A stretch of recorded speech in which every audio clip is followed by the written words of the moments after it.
This week in the security news, son of Anton strikes again, HalluSquatting and using Claude to defend itself, CISA revolving door, LLMs hallucinate and companies get sued, additionally GitLost, yet even more Linux vulnerabilities, Citrix just keeps bleeding, old hardware is new again, a sneak peek into next week's technical segment, Tenda hidden backdoors, we're still talking about Mirai. Today was not a good day for Roundcube. Canada is hacking criminals. AI safeguards are still annoying. All cars will spy on you. The FatFs unpatched vulnerability in millions of embedded devices. Windows OS market share drops below 60% because Paul uses Arch. We cannot choose to become idiots, or can we? All that and more on this episode of Paul's Security Weekly. Broadcasting live from G-Unit Studios in Rhode Island, it's the show where exploits run wild, packets aren't the only things getting sniffed, and the cocktails flow steady. It's Paul's Security Weekly. Coming to you from the Hacker Syndicate Studios, this is Paul's Security Weekly. It's episode number 934, being recorded on Wednesday, July 8th, 2026. I am your host, Paul Asadorian, joined by Mr. Dave Johnson. Dave, welcome. Hey, good to be here as usual. Mr. Josh Marpet is here with us. Josh, welcome. Hello, how are you? It's good to be here. Good to have you. Along with Mr. Sam Bound. Sam, welcome. Good evening. Glad to be here. Mr. Larry Pache. Well, hello. And, of course, Mr. Lee Neely. Hey, it's great to be here and see everybody. Yes, a couple of announcements before we get into it. Let's be real, your scanners are dumping thousands of vulnerabilities, half of them are noise, and you still don't know what's actually exploitable in your environment. Patching everything isn't possible, and chasing CVSS certainly isn't working. At the Vulnerability Management Virtual Cybersecurity Summit, learn how to prioritize based on exploitability, reduce false positives, and actually fix what matters. Security Weekly listeners can register for free at securityweekly.com/vuln management. Use the promo code CSS26-SW. Please do that because it'll get attributed to the show that you heard it here, which is awesome. And I also believe that Adrian Sanabria and myself will be helping with some of the panel discussions on that virtual cybersecurity summit. Because Adrian and I, especially, I think we love talking about this topic. And so it's good. Also, Cyber Risk TV is proud to be an official media partner of Black Hat USA 2026. We'll be broadcasting live from the Black Hat Livewire studio with technical interviews covering offensive security, detection, response, infrastructure, and the tools practitioners use every day. The executive interviews and event momentum packages will keep your message up front of the security community long after Black Hat wraps up. Fewer than 10 interview opportunities remain, so visit securityweekly.com/exec and secure your spot before they're gone. I have to say, it's a great way to get your brand on the show. Do an interview with Black Hat, gets live streamed, then it gets re-aired on one of our shows. So if you want to get your feet wet kind of thing, with podcast advertising, I've always thought it's a great way to do it. We started that program long ago at Security Weekly, and I think it's great. I know Mr. Lee Neely has to duck out a little early due to other obligations. Ooh, Paul, before we get into news, go ahead. Quick little plug. I found out that some of it may have already been known. I'm speaking 3 times sometime between now and the end of the year, I think it is. Wow. So, yay. Got a lot to say, Larry. Is it the same talk or different? It is not the same talk. They're arguably, 2 are very similar, but they are still different. And then the third one is completely different. So, where are you speaking, Larry? IoT Village at DEF CON. Mm-hmm. Embedded World. And Sector. Nice. Oh, you got accepted to Sector. I did. Congrats. Congratulations. And it is a completely non-technical talk at Sector. You realize you're going to need 3 different outfits. Yep. What? 3 different t-shirts. What's the big deal? Yeah. Make it snazzy. Snazzy. Just make sure that the seams are standing on the t-shirt after you get it pressed. Yes. Actually, Yes, and- I got something as well. I got accepted to speak at the DEF CON policy, and they Oh, yes. moved some of us to the creator stage. So apparently we're going to be, I'm not sure if that's close to main stage or what that is, but apparently it's a broader audience. Nice. That's good. So That's good. That's Yeah, I awesome. spoke. Just be mindful on creator stage of your time. I spoke there 2 years ago, and I was originally informed that I had an hour. Turns out it was only 30 minutes. oh, And- damn. And at least 10 of that was consumed by the projector not working because I was the first talk of the morning. So, yeah, I got screwed. Shorter any talks case- are actually harder. Yep. Especially when I was standing on stage and I thought I had an hour. Yep. Lee, talk about Claude Fable 5. Yeah, I want you had- actually. yeah. I was thinking about that with you. So, if you remember, a few weeks ago, Fable 5 and Mythos, they put a hold on it because of jailbreaks that they couldn't. They basically were saying it can be abused and wasn't safe. Anthropic came back with a not so much, but what I thought was really cool beyond that. I mean, it's really Fable 5's out, Mythos is back. The releases are out, but what they've come up with as sort of a side effect is a framework for assessing jailbreaks. I'm using jailbreaks possibly improperly here, but Jailbreaks, what was it? guardrails, sure. Essentially like assessing a vulnerability. They're working on a framework for that, and they're not just doing it with Anthropic. They got Microsoft, they got Google, they got Amazon, I think. They got and a bunch of their other partners in there. So I think this is good because I don't want to do the Chicken Little thing because that's no good. And Paul, you've talked about the exploitability before, how to determine whether a flaw matters, right? Yeah. What can we let go and what can we do about it? And so I was thinking about you because I'm like, this is totally in Paul's wheelhouse in terms of responding to a vulnerability, as well as, near as I can tell, I don't know if this is having any effect on the Claude tools themselves in terms of available functionality or not. Now, And that's this is my soapbox moment because this is like a super annoying thing with the safeguards or jailbreaks in these models. Like Fable 5 seems to me like you can write code with it, but if you do anything that like reeks of cybersecurity, it tells you no. So then you have to like join the Mythos party, which is an invite only party, essentially.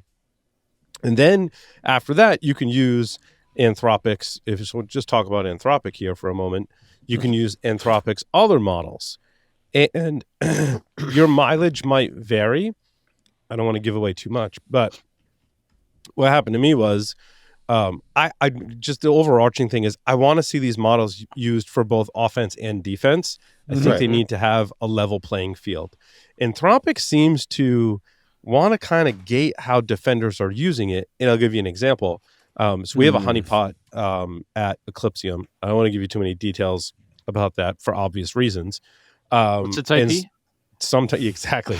Sometimes we get samples from said honeypot. And this is like a completely legitimate use case for a defender for AI.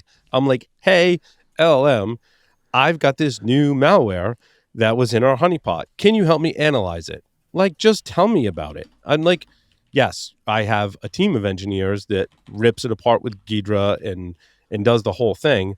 But I'm like, once it shows up in our honeypot, like people start asking me about it as someone in my role doing, some research, some product management. We're kind of wearing a lot of hats, right? Some people start asking me about it. So I'm like, well, the quickest way for me to learn about this is to run it through an LLM. And so I started doing that with Claude Opus 4.8. And I have done this before with Claude Opus 4.8. So I went into that session. I put the new malware in that session. And I was like, hey, you've already got some context. Like, you know what needs to be done. Like, you're going to analyze it and you're going to spit out some documents, a high-level executive overview, a detailed document. Like, spitball some detections, whether we use them or not. It's one, like, query to an LLM to go, yeah, like, what do you think about if we were to build detections for it? What do you think? That may not be what we end up with, but it sparks ideas, right? Right. And Claude was like, yeah, no, I can't do that. And I'm like, what are you talking about? Like, we've done this before. This is a completely legitimate, like, I'm not asking you to create new malware. I mean, I can understand maybe if I'm learning about the malware, I could go recreate it. but that's It will like a allow you to really do it on heavy. Opus. it's a really heavy safeguard. No, Yeah. I It'll won't allow tell you to how do I it was on able to- Opus. It won't allow you to do it on Fable unless you're on them in the Mythos. No, this research was team. Opus. Opus threw up a safeguard. Now, what's interesting Opus is did? I'm like, yeah, and I'm like, am I the only one? And right after I did this, I had to get in the car and pick up my son or drop him off to camp or something. And I was listening to Three Buddy Problem podcast, and Costin in company were talking about this exact same issue. I'm like, so it's not just me. And so one of my workarounds was, well, I'll just use OpenAI's models, which, by the way, happily let me analyze the malware. In fact, there was a published a skill or GPT for ChatGPT that analyzed malware that I used years ago. I don't know if that's still in play today. But these are valid use cases for defenders, and it's upsetting that we can't sometimes use it for that we have to find ways around it. It's not right. We need to level the playing field. We need to be able to use it Right. for all of these things. And again, your mileage is going to vary. I just want a brief summary. Other people may have a better harness. And there's also just manually analyzing the malware to get the really in-depth information and from it. But it's just super annoying. Yeah. Zero trust is clearly the future as threats get faster, quieter, and harder to detect. But implementing it shouldn't disrupt the business. ThreatLocker enforces default deny at execution in a way that remains enterprise-ready, scalable, and operationally clean. Unknown software is stopped cold, trusted apps stay contained, and drift is locked down across the environment. It's zero trust that works in real enterprises and prepares you for the threats ahead. See why CISOs are adopting it at securityweekly.com/ThreatLocker. Yeah, you shouldn't have to go get a cheat load to unleash the beast mode to have it do what you want. Right. I don't know. I'm so used to safeguards being. I get that. I mean, that just seems like we've gone too nanny. Maybe. Way too much. And I can also see the use case where you're like, hey, I got this vulnerability.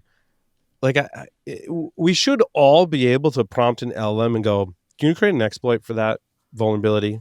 Because the attackers are going to do that. Researchers are going to do that. And as a defender, if I'm like, hey, can you go create an exploit for that? If I get an exploit, that helps me detect it. Like, there are certain arguments that I've had with LLMs. I'm like, but the only way I can really detect what an attacker is doing is if you need to behave just like an attacker. You need to go create that exploit so then I can go implant the thing. So then I can observe what happens, so then I can go create the detection for it. And I think that should just be table stakes. I'm so used to like having to jailbreak or like bypass things that are put in front of me. Like things like this, it's annoying, but to me, I've been doing it so long. It's just like yet another thing that I have to do. Like today I was considering how can I potentially convert how can I either create an analogy skill that allows me to continue to do cybersecurity prompts? I might have to build it in something else. Or is there a way that I can effectively obfuscate the request, turn it into math, and some sort of universal method of having it produce a result that I can then deobfuscate somewhere else? Like, yeah, it is right. annoying. But then, Dave, Dave, in that, yeah. And I agree that we all do that, and that's the hacker spirit in us, and I love that. However, I don't think we should be spending our time and resources trying to get around the safeguards in an LLM, because that's not the goal. The goal is to understand the problem well enough for us to help defend what we're defending. And if my time is spent trying to bypass safeguards to get to help with an answer or the answer, that's not time well spent. That's fair. Devil's advocate opinion. What if that's the cost of admission? What if that level of you're still gating at some point, right? Yeah, effectively. And I understand there needs to be maybe some gates, right? Like, attacker skill is getting less good. So why not create that gate of like somebody actually having to have the skill necessary to comprehend and do this? Yeah. But here's the thing.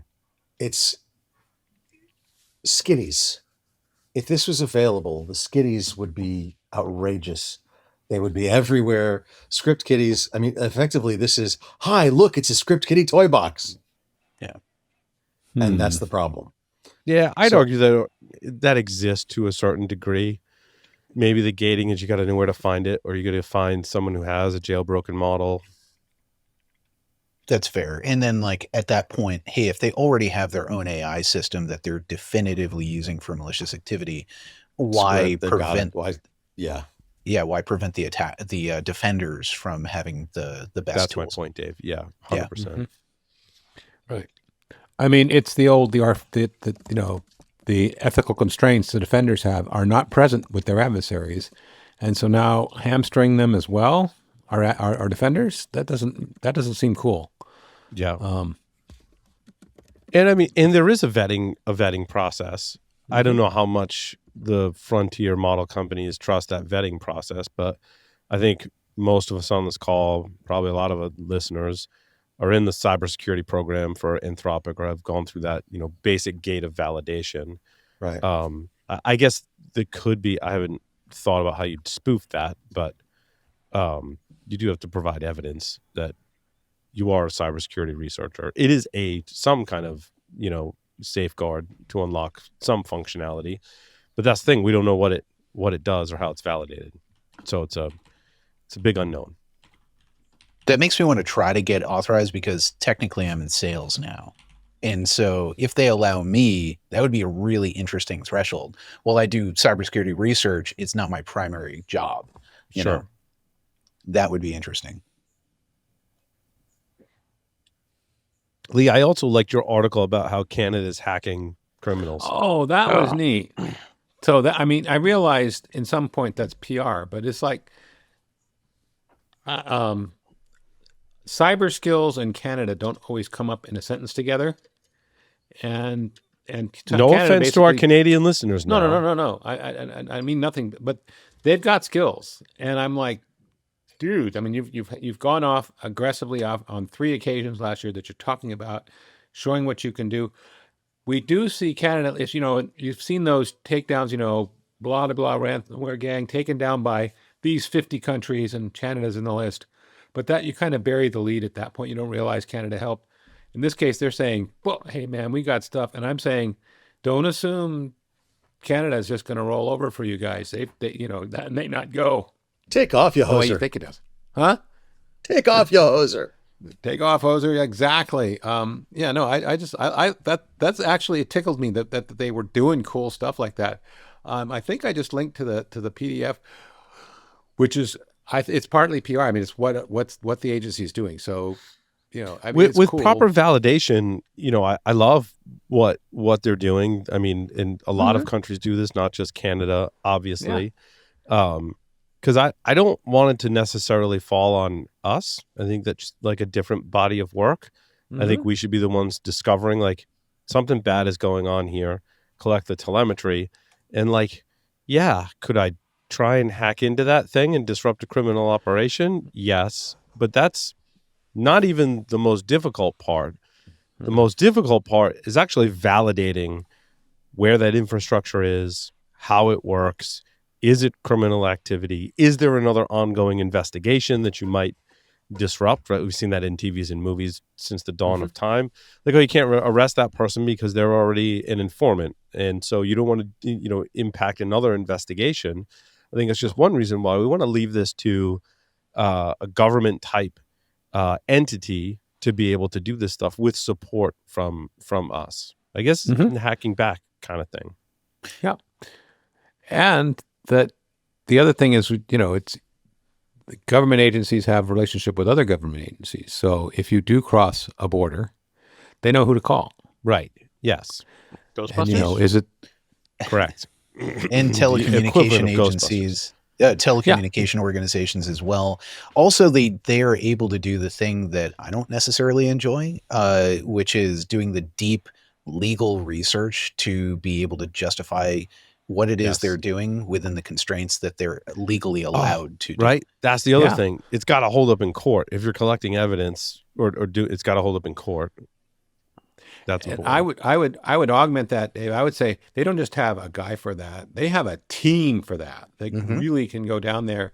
So you're doing your stuff, being offensive, research all your cyber stuff. Meanwhile, these guys are running down the legal implications and they'll come back to you and say, "Hey, we're good to go," or "Holy crap, stop!" A great example of that, and they weren't necessary. Well, they were. So that is a good case. Sophos Pacific Rim campaign, Darknet Diaries did a great episode and talked to the investigators, federal law enforcement officers that worked the case, representatives who worked at Sophos at the time, and kind of broke that down. I followed that very closely. There was a lot of information that came out. That podcast was nice because it kind of dug into some of the esoteric, dusty corners.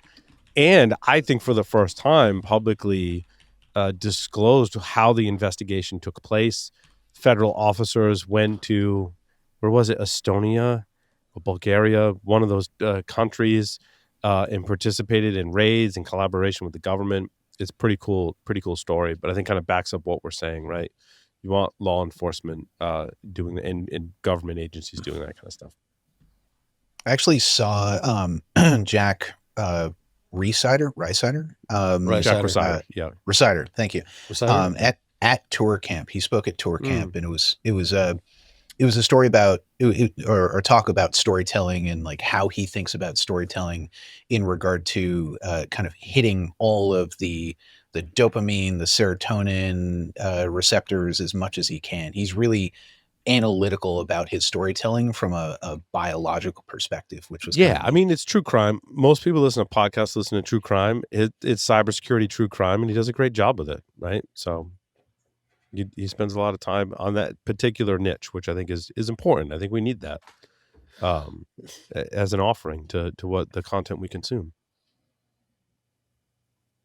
All righty. I had one other troll for Paul. Yeah, go ahead, Lee.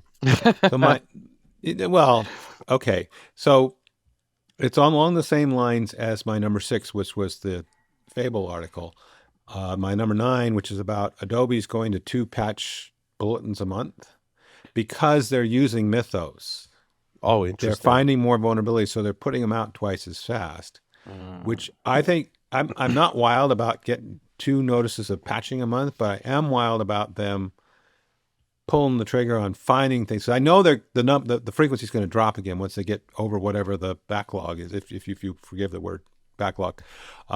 So I just want to say, hey, look, heads up, everybody. You're going to start seeing 2 Adobe bulletins a month, but hey, they're using AI to find more vulnerabilities and address them quickly. I like that.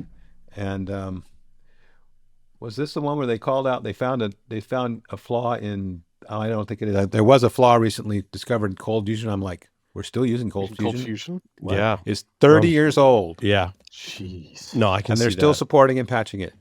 So, right. I mean, but what I would love to see, Lee, and I think what you're kind of, teasing me into is that I'd like to see tools that help defenders. Like we've accelerated the discovering of vulnerabilities, the patching of vulnerabilities. Right. Now, like we've already proven that, but now I want to see, let's take Adobe as an example.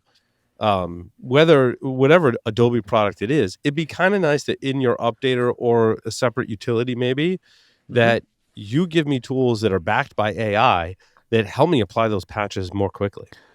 Ooh, no. That's what I'm trying to do with No. my proof of concept tool I'll talk about next week is I want AI to help me with the decision making and the prediction of, if I were to install this patch, what is the likelihood that bad things would happen, and recommend what I can do to reduce my operational risk before I apply the patch and after I apply the patch. It's kind of how I'm thinking about the problem. Josh, you've got your fingers going up, your thinking cap. I'm like, this is virtual thinking cap is on.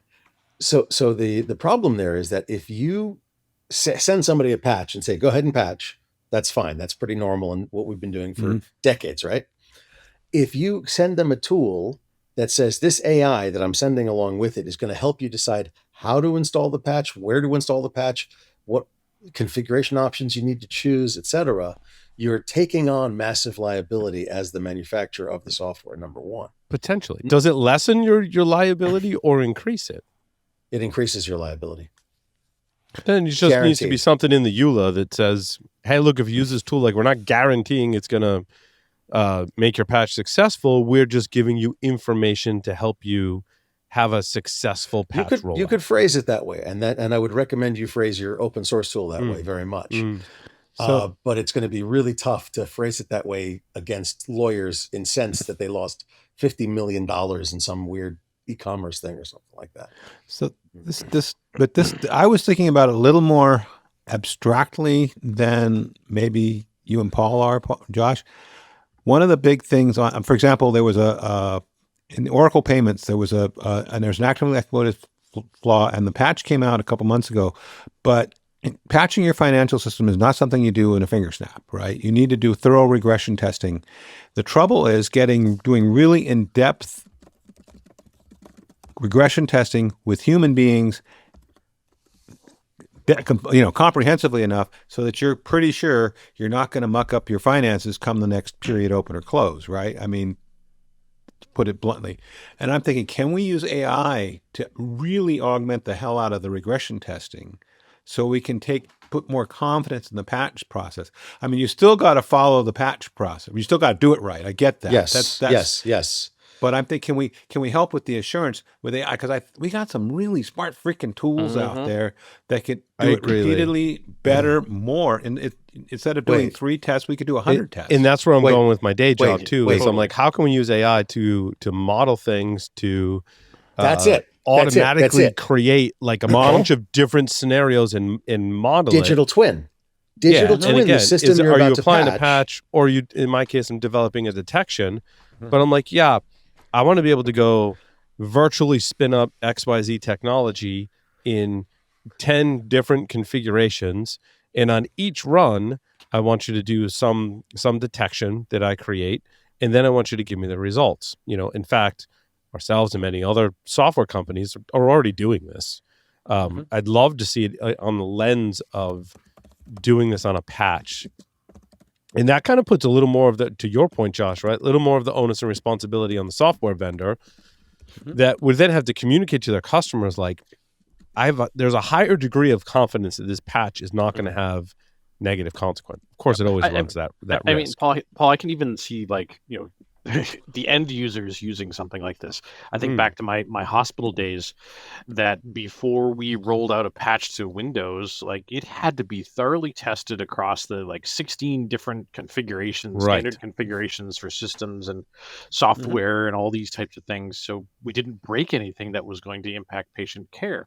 If we could use AI to model all of those and do regression testing for that patch installation and make sure it doesn't break critical functions, then that maybe turns down our patch window so that we can patch more often because we're not having to do that manually. And it's never going to be perfect, but if you could take 10 failure conditions, Larry, in your scenario, and bring it down to 1, and be able to troubleshoot that one really well and go, no, we can still roll out the patch. There's just one problem. We fix that problem and rolling out, rather than, as many of us have experienced, we roll out a patch and we're like, oh my God, it broke like a lot of things. And then you just roll it back. Yeah, I mean, similar things happen for me today. We're in update cycle for the 617 wireless course, and we want to be able to put some new things in the kit to do wireless stuff. And as a result, we've got one of these, really expensive Bluetooth adapters in it. I want to put a really cheap Bluetooth adapter in it that has the same functionality so we can do the spend elsewhere. Well, turns out this Bluetooth adapter, I said, hey, here's the class VM. Test this lab with the new device. And you know what? Sucks. It just doesn't work. It doesn't work. Right. It doesn't work, period. But that's a good result. It's an informative result. That's what you want. I think I have this Panda wireless because of Larry. Yep. So I was, and we'll move on in just a second, Paul, but I think the point's gotten through, and I was just doing a flashback, and I don't know if it's still true, but there was a time, it's maybe 10, 15 years ago, for the Oracle e-business suite to have a complete deployment environment, all stages up to production. You had 7 environments. Yeah. So now don't pick on Oracle for the 7 environments, but imagine having to run through a process to get a patch through 7 environments in a timely fashion. That screams for automation, right?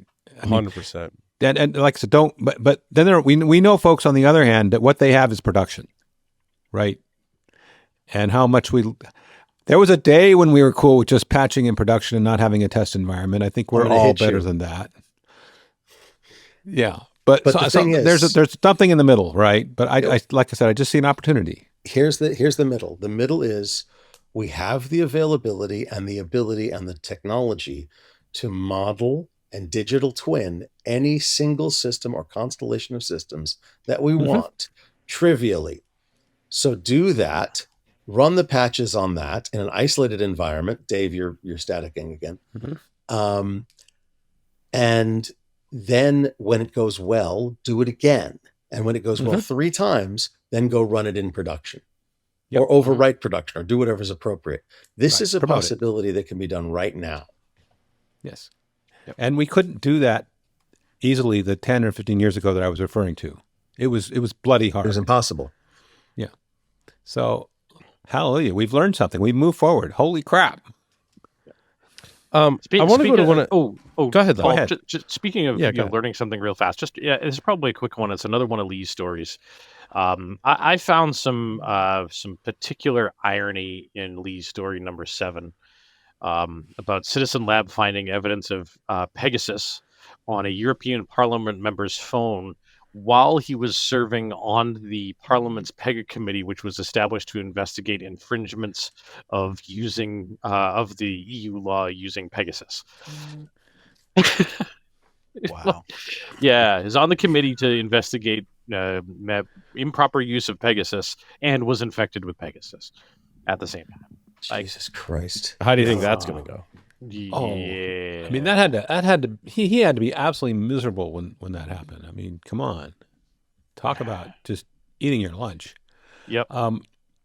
And I mean, it's not trivial, but not super hard to prevent a Pegasus. But I'm thinking, how many people are checking for apps with extra usage or extra resources on their mobiles anymore? Let alone, when's the last time you went through your apps that were on your mobile and got rid of the ones you don't use anymore? Yeah, good point. Well, I can't raise my hand. It's the supply chain thing that Josh and I were talking about last week, right? How do you evaluate the apps, software, and libraries that you use for what is now like the well-defined ways in which you can detect some kind of supply chain? There's our indicator. Right. We talked about them last week, indicators, right? I built some into my script that, is it old? Is it orphaned? Has it not changed in a long time and then already changed? What's the SBOM look like? Is there a new library included? Josh, you spent time defining these things, which we still need to get together and talk about how we can have build that common set into some more tooling, right?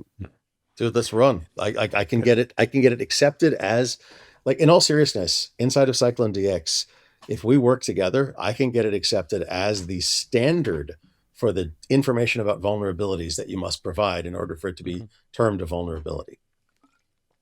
It's almost like we need a supply chain MITRE attack where we define the parameters that allow supply chain attacks to be successful. I think that's what you built. That's essentially, that's kind of like what you're building. That's a little different, but that's kind of what I'm building. Yeah. Yeah. We're doing more about the vendors than the supply chain attack, but yeah, it's close. But speaking of supply chain, Sam, you had a story that I must have been on. I think I was on vacation. I missed this one. I think this was published on July 1st. It's your story number 5. Unpatched flaws disclosed in file system bundle into millions of embedded devices. I missed this one. Thank you for adding it. Yeah. And by the way, after that, I think we should really talk about your new product, which it sounds like we need a version for cell phones too. Yeah, agreed.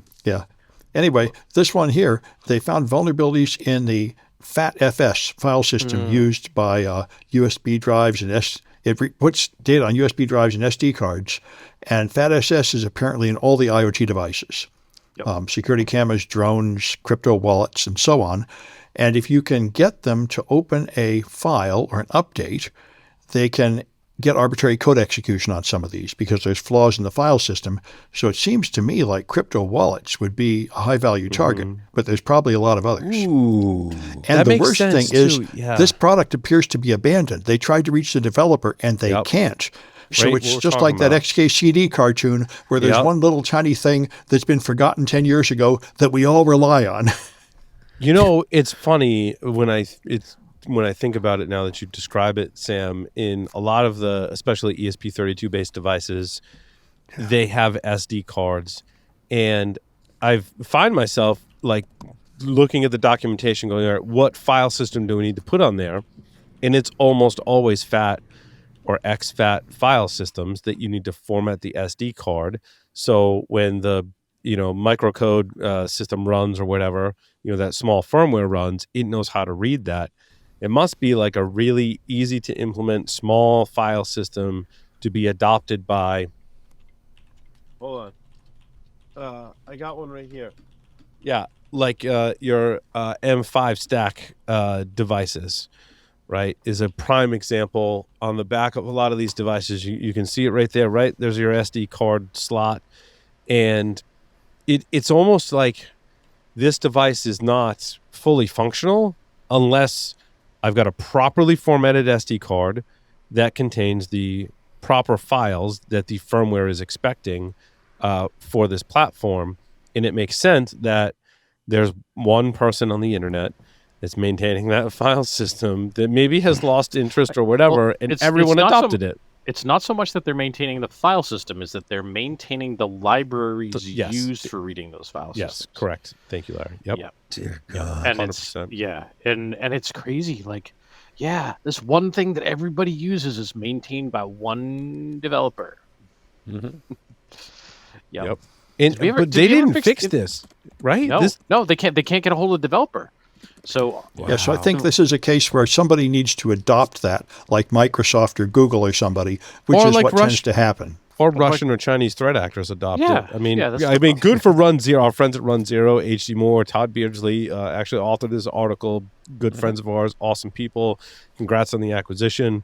That was a great, acquisition that bundled Dragos and one other company. Was it NetRise? I think it was NetRise, Run Zero. I think it was. Yep. It was NetRise. Yeah, NetRise, Dragos. Run Zero, and Dragos in one acquisition. And those of us that know those companies can kind of put all the pieces together. Like it's a great roll-up acquisition. And Run Zero continues to do great research with great people like Tom. MicroPython, Espressif. Oh, this is bad. Yeah. Oh, that's what I was saying. bad. Yep. MicroPython, Espressive IDF, all of those incorporate this library. I think I've talked about it multiple years on the show, how when you set up a development environment for something like an ESP32 platform using Espressive's IDF or some derivative that built on top of that, you're pulling in all of these dependencies.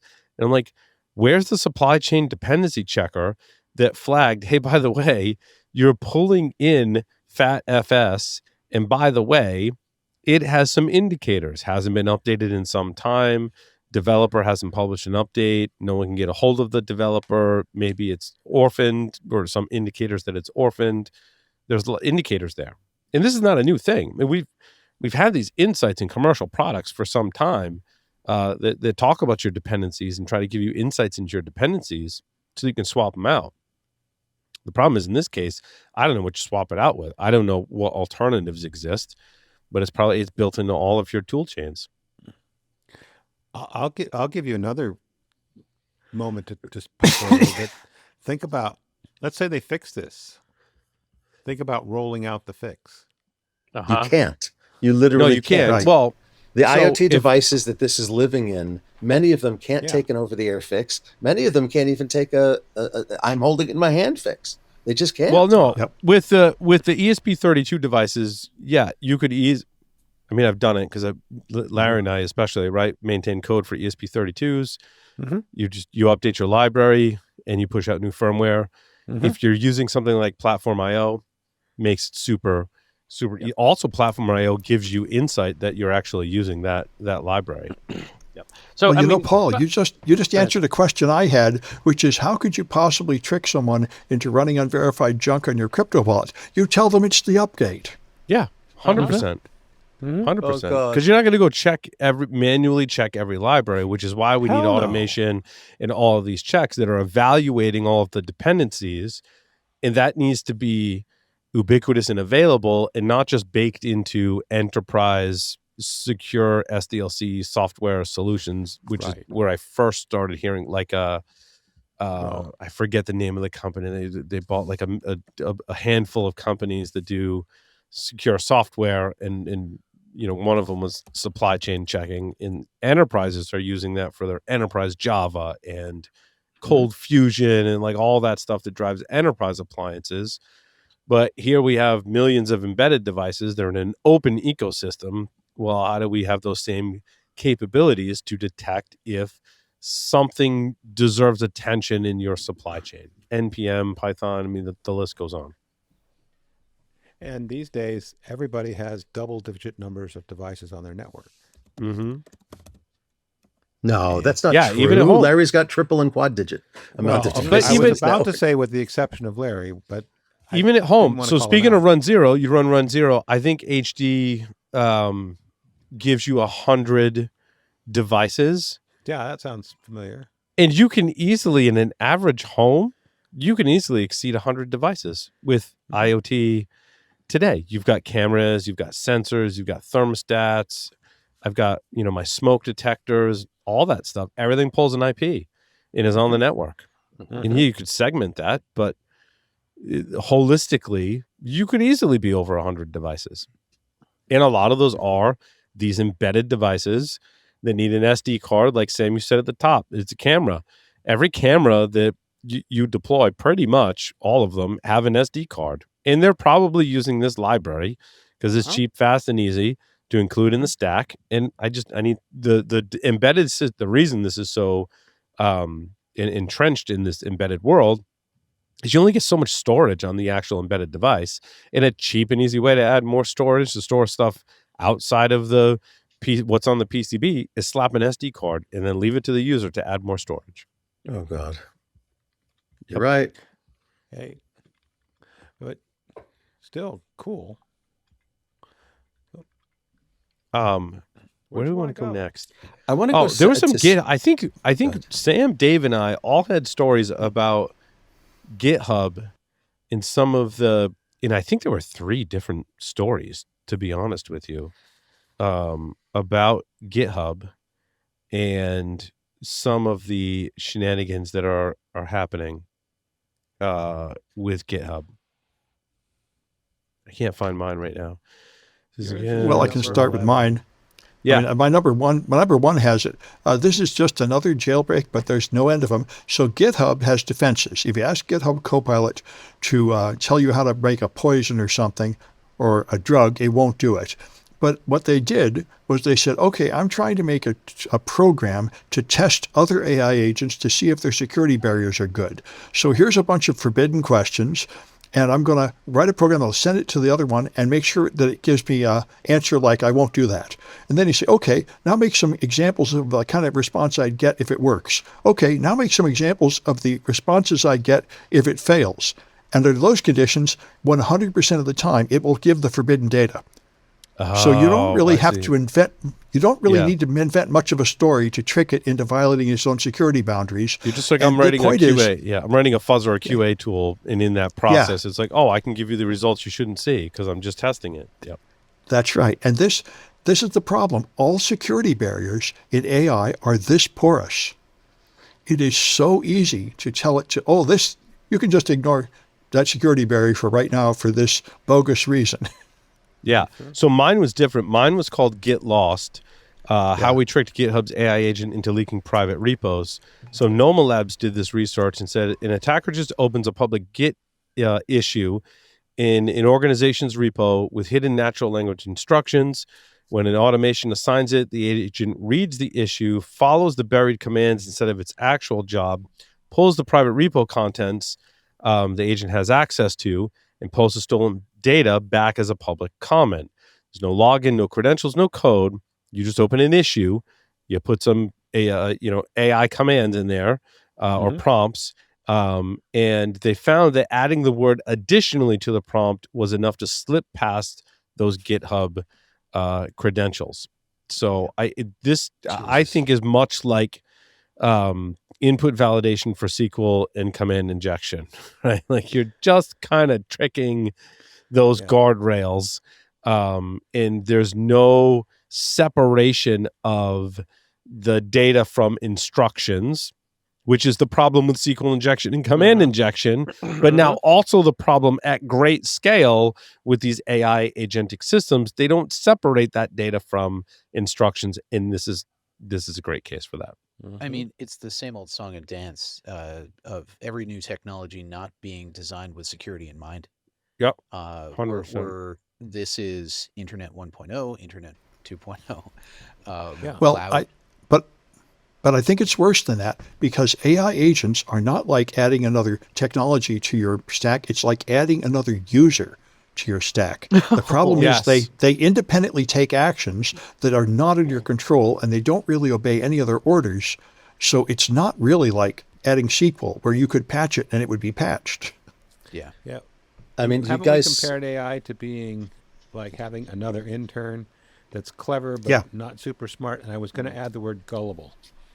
Like minions. Yeah, no, you're right. Yeah. Gullible's a good word. Do we need Gullible's a to good implement word. like as of laws of robotics for AI now? But then we're putting restrictions on it. It'll never be able to create hacking tools for us. If only we could. There is no way to give an AI orders that will actually obey 100% of the time. They're fundamentally out of control. That's a really serious problem. And we can't go tell it to go stand in the corner or put it in timeout. That's not entirely true. You actually can, but it's weird because they don't care. An AI They don't follow- It they doesn't follow the affect rules. future behavior. Well, no, it's not that. It's that they view time differently. An AI, I had a long discussion with several AIs about this. When you stand in the corner, you're bored. The world time is still passing. When you shut an AI off or you don't talk to it for a while, time doesn't pass. Its consciousness leaps from interaction to interaction. It does the things in between don't exist. It's like a dog when you leave the house and you come back 10 hours later and it's super happy to see you. And when you leave the house and you forget your keys and you turn right around back to the door and it's super happy to see you. Happy to see you. Exactly. Exactly.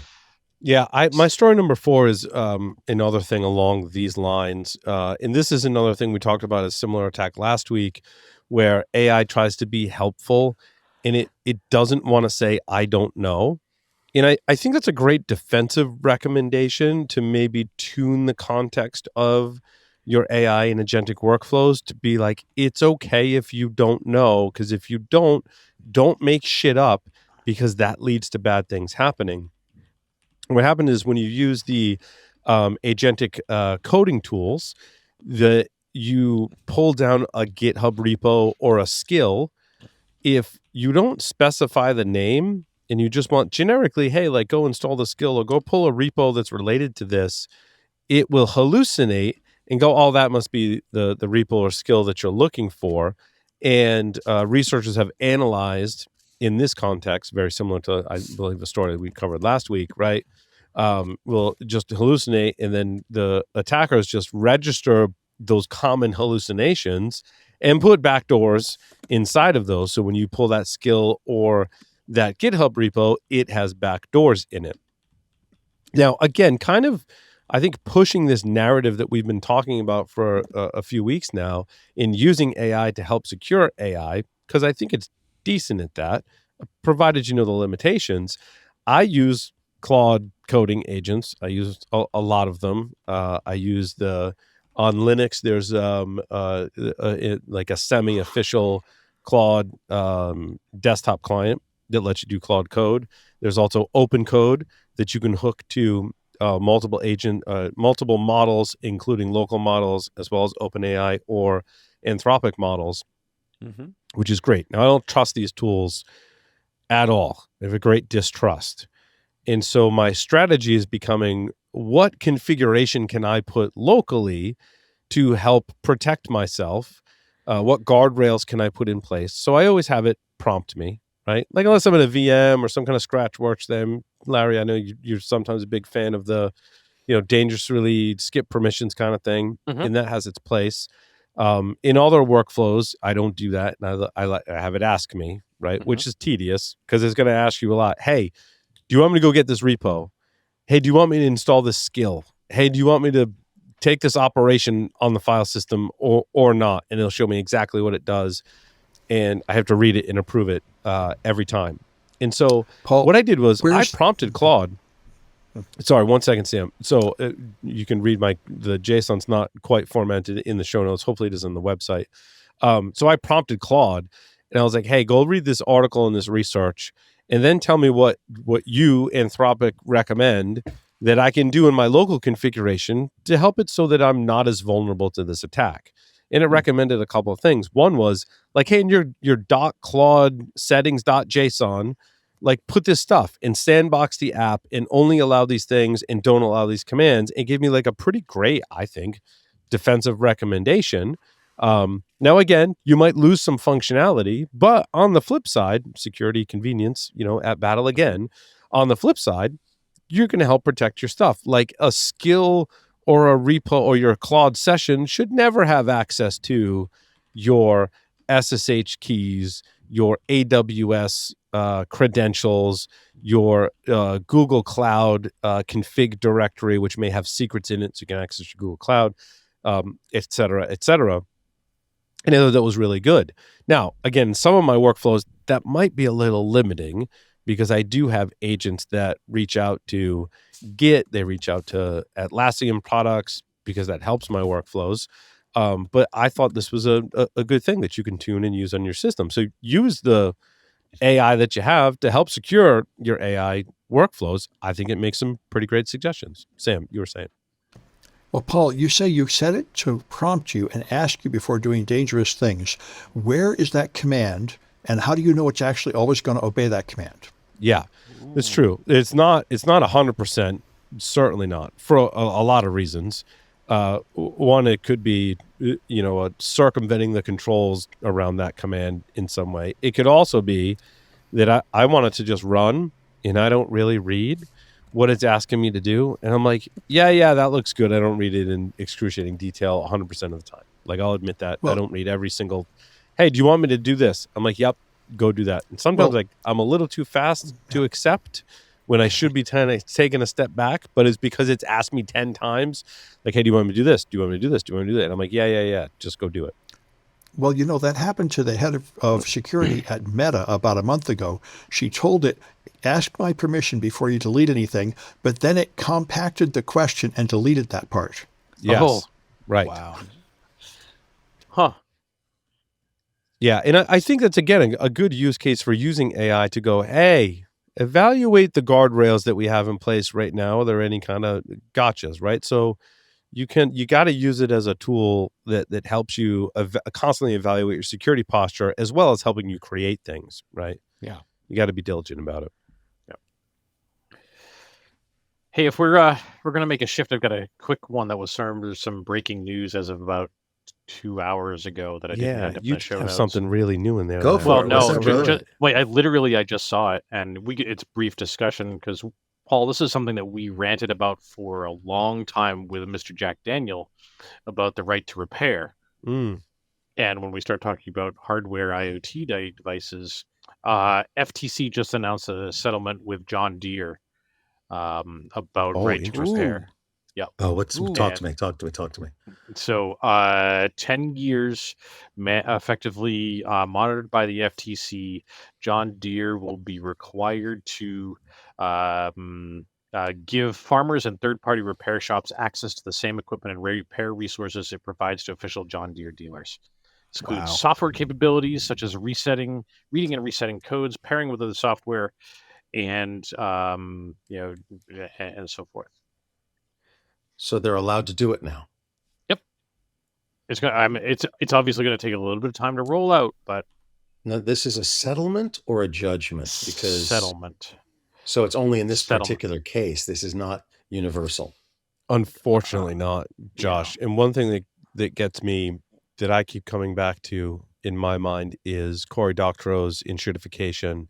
Yeah. And I need to read the full book. I've just listened to like 2 or 3 podcast interviews with Cory and gotten a lot of details from the book. But I do love Cory, and I want to support him. And so I got to go buy the book. I encourage our listeners to do the same.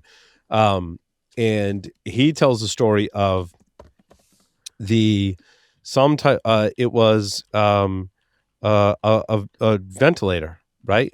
That they used in COVID. But obviously ventilators have been around for a while. There's like one major company that provides the ventilators to most, healthcare in the US. Yep. And much like John Deere, they have that similar violation of right to repair, in that if you want to swap the screen out on your ventilator because it died, you have to go to the company. They have to send out a technician that has to enter the special codes to, I don't pretend to know the technical details. I'm kind of making it up. I'm hallucinating like an AI, right?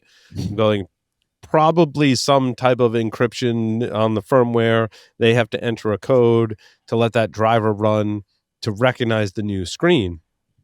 And so with COVID, when everyone was locked down, we couldn't get technicians out to swap screens out on ventilators, which means the healthcare organization couldn't just go get a generic screen from somewhere and swap it out themselves. They had to go back to the company. And Josh, to your point, I would love to see, and I'm sure Corey would agree with me, legislation that at least in medical devices and maybe other cases does not allow that to happen, that they have to allow it's some form of right to repair, especially in life-saving operations, especially for financial reasons. After certain, there's lots of parameters we could put around it, but I'm a huge fan of that right to repair and not restricting it. That's monopolistic behavior, in my opinion. The problem with the right to repair when it comes to medical devices, Paul, is if that someone goes and repairs something and it does something bad and it kills someone. Right. The manufacturer of that ventilator is now arguably liable for that. Yes. So it's a little bit of a stickier thing. But like when it comes to a tractor, like that's a little bit different. But I will also it could be the same thing. I mean, but there are tractors are kind of dangerous too, not in the same sense as medical devices, but yeah. Well, let me throw something else out there, Larry. How about EpiPens that were $100 way back in the day? And then there's $600. So Four Thieves Vinegar, which is a medical cooperative, came up with what they call the EpiPencil. And I've been telling people about this for almost a decade now. You can build your own EpiPen. Isn't it the Wu-Tang album guy? The Wu-Tang album guy had the monopoly on EpiPen. Oh yeah, Shkreli. Yeah. He had the monopoly. Was it Martin Shkreli? Yeah, he's the one that bought the $1 million Wu-Tang album. He's the one that raised it to $600 per EpiPen. Yes. Which for a child of a lower, of a working class family, how can they afford that shit? Like, come on, give me a fucking break. But the Four Thieves Vinegar designed an EpiPencil that you could build for $50 with a prescription for epinephrine from a doctor, and they'll give it to you in a heartbeat. And you can build your own EpiPen for $50 or less. Wow. So like there's a DIY, not necessarily a repair, but a DIY medical device. But sometimes you have to. Yep. Agreed. Yeah, but to Larry's point, what if you screw up that DIY EpiPen and it doesn't work when you need it? But that's on your own, right? And that's on you. It's about shifting. It's about responsibility. Who's liable and responsible in that model? And I'm okay with if I swap it out myself, or the healthcare company swaps it out, or they have a contract. Like we shift liability around. Yep, that's fine. But to not have that option, I think, is even more dangerous. The bigger one that I think about all of this, and sorry, Dave, real quick here, is that it's now starting to set precedent. Oh yes, I agree. Like the John Deere thing is setting a good precedent. Good precedent. Yes. That we have more right to repair. Yep. Bye, Lee. You're probably sick of the word agent.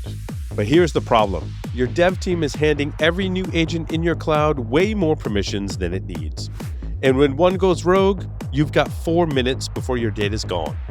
You need a default deny button that doesn't break every workload. That's Sunry's Cloud Permission Firewall. Native IAM controls, not newfangled AI nonsense. Default deny on every agent and human identity automatically. Learn more at securityweekly.com/Sunry. That's SONRAI. I think part of the genius behind the EpiPencil, and I just really quickly went through it in regarding to the concern about like shifting blame or responsibility, etc. It leverages medical tools that have already been vetted effectively. You're just you're just like using them in a slightly different configuration. you're not doing anything that the equipment isn't already designed to do. So like that's an elegant solution. That's a really, really nice thing.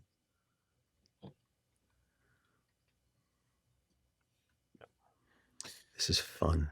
This is fun. Where next? Can So, we by talk the way- about We're on legal things. Yeah, go for it. My story number 8, a startup is suing Palo Alto Networks, recently acquired Koi Security, saying an AI-hallucinated report falsely linked their product to Chinese espionage. And this hits home for us as we consume a ton of content on the internet related to cybersecurity, InfoSec, hacking, related articles and content.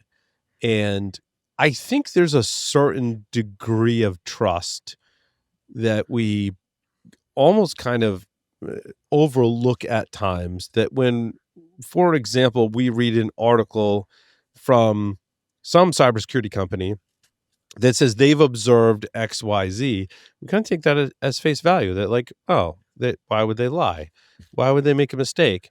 Like, they observed this behavior, they attributed it to a company, a product, a threat actor, or whatever. Then there's varying levels of skepticism. But in this case, what happened was Koi Security, prior to acquisition, did an investigation and determined that, what was the company? Meeting TV is the company. And Koi said, well, they were just clearly distributing malware. It was coming from these domains, these IP addresses. And a bunch of people read the research and was like, wow, that's bad. Meeting TV is distributing malware. We should block them. And it wasn't until everyone blocked them that Meeting TV was like, why are we being blocked? We're not distributing malware.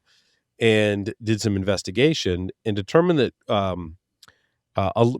Palo Alto Networks, the legal complaint filed alleges that Koi used an LLM to generate a threat report. The AI system hallucinated the findings about Meeting TV, and the security shop then published those facts on a December 30th blog. And in my article, you can read the original one from archive.org and the newer updated one. But this is stuff we read all the time. A lie goes Attribution, around the world indicators of before the truth puts its compromise. pants on. We sometimes, again, take those at face value. And while it's it's not a highly frequently occurring event, but it can happen where company gets it wrong. And now there's a lawsuit, which is interesting. I mean, we've had to run corrections on the show, and like, look, we read this article, we thought it was true, we covered it, and then the next week comes out like, nope, that was completely false, right? That was fake. But news. Here's the thing. Anytime you get fake news that has a correction, we are, I like to think, pretty ethical. We're very clear about it. We're upfront about it. When we know about it. And by all Right, means, of course. listeners, if you have something that you heard on the show and you're like, we need to go back and take a look at that, we will absolutely 100% go back and take a look at that and talk about it again on the show. It's the beauty of having a 2-hour weekly show. We can rehash things and make sure we present any new evidence, facts, or artifacts that relate to what we said on the previous show. But the thing is that most newspapers, most print media, their retractions are page 17, tiny print, Right. etc. So the truth gets, what's the old saying? I think I said it already. A lie goes around the world before the truth gets its pants on. 100%. It was too late, right? Everyone already blocked all this stuff. Like, it's kind of too late. They're not going to go after they block it. They're not going to go back maybe. And like you said, Josh, yeah, it's interesting. Can we talk about Sam's story 6? Yeah. I Yes, mean, I was just going to recommend that one because Dave, you had a very similar story. Your story number 1. I've got a follow. Yeah, this Yeah, this came with Windows XP. When Microsoft brought out Windows Genuine Advantage and XP, they got tired of people using the same product key for hundreds of machines, so they made a fingerprint for every machine so they could tell if you used the same product key on more than one. And at the time, I think some privacy experts said, hey, there's a reason why we don't have a unique identifier for hardware, because if you had it, then you could catch people pirating torrents and all kinds of things. But Microsoft added it, and now they give it to the cops, and the cops use it to identify the criminal that did something on the computer. So it is. This is something that was predicted 20 years ago. Now it's come true. Well, there was always the thing about printers that had a unique identifier. Right. Did that turn out to be true? Yep. Right? That's true, right? Printers Little have yellow unique, dots, yeah. and that's been used in criminal cases, I want to say. Yep. Right? Oh, sure. Absolutely. Ransom Yeah. notes and stuff, yeah. Yep. Absolutely. Actually saw some of those. So I was showing my kids, we got a digital microscope and we were looking at something and I was like, oh, it's dark. I need to put it on something. And I grabbed a random sheet of paper that had been printed on. Sure enough, there were random dots there. So we had a small instructional on why those are there, because otherwise it just looked plain old white. But in his indictment, if you actually look, he has a pretty sweet necklace. It looks like it's diamonds. It says "Hack the Planet." If you actually open up the indictment. Wait, what? Oh, we got so on page 11 of the indictment. Throw a link. Yeah, I see it. It's linked in the. Wait. Let me drop it in there. Pasting. Oh yeah, it's like backwards. It says "Hack the Planet," but it's like. It's like a engagement ring version of that necklace. This warrants me sharing my screen. Yeah, I can't find it. Go ahead, show it. Yeah. Oh my God. It's a diamond necklace with a diamond pendant in gold and diamonds that says "Hack the Planet." Does that make you leave? Is that? I mean, when you're 15, which is probably when this is. I don't know. I kind of want that. I think that's pretty awesome. Right? Not it gonna says lie. 2025, so he was like, 18 maybe.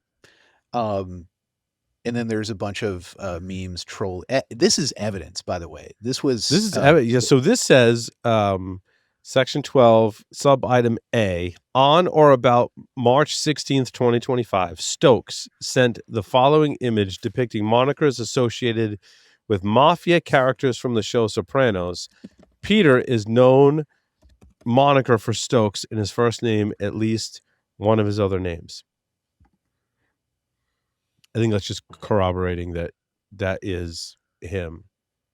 Yeah. Oh, interesting. And then there's another image of all of a subset of the cast of Sopranos. I like team photo. Yeah. They can't have a real team touchdown, so they just use somebody else's picture. Right. So the follow-up to this a little bit is, so I was cruising LinkedIn earlier, as one does, and I saw a post from Allison Nixon. And did you read her LinkedIn post? Yeah, and so she writes, watching people try to figure out how Peter Stokes got caught based off the indictment is funny to me, laughs in Allison Nixon. He got caught because he death threatened me before the timeline of the indictment started. So he's been threatening Allison.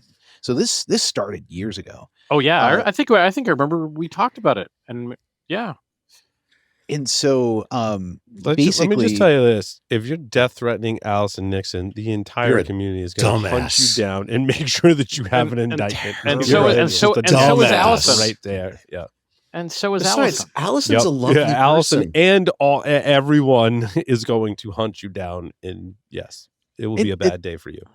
And she covers that a bit. She goes, the backstory was she wasn't investigating him. He thought she was, and so started threatening her and harassing her. So instead That's of wrong way to get her to lose attention. Bad. Right. Don't do that.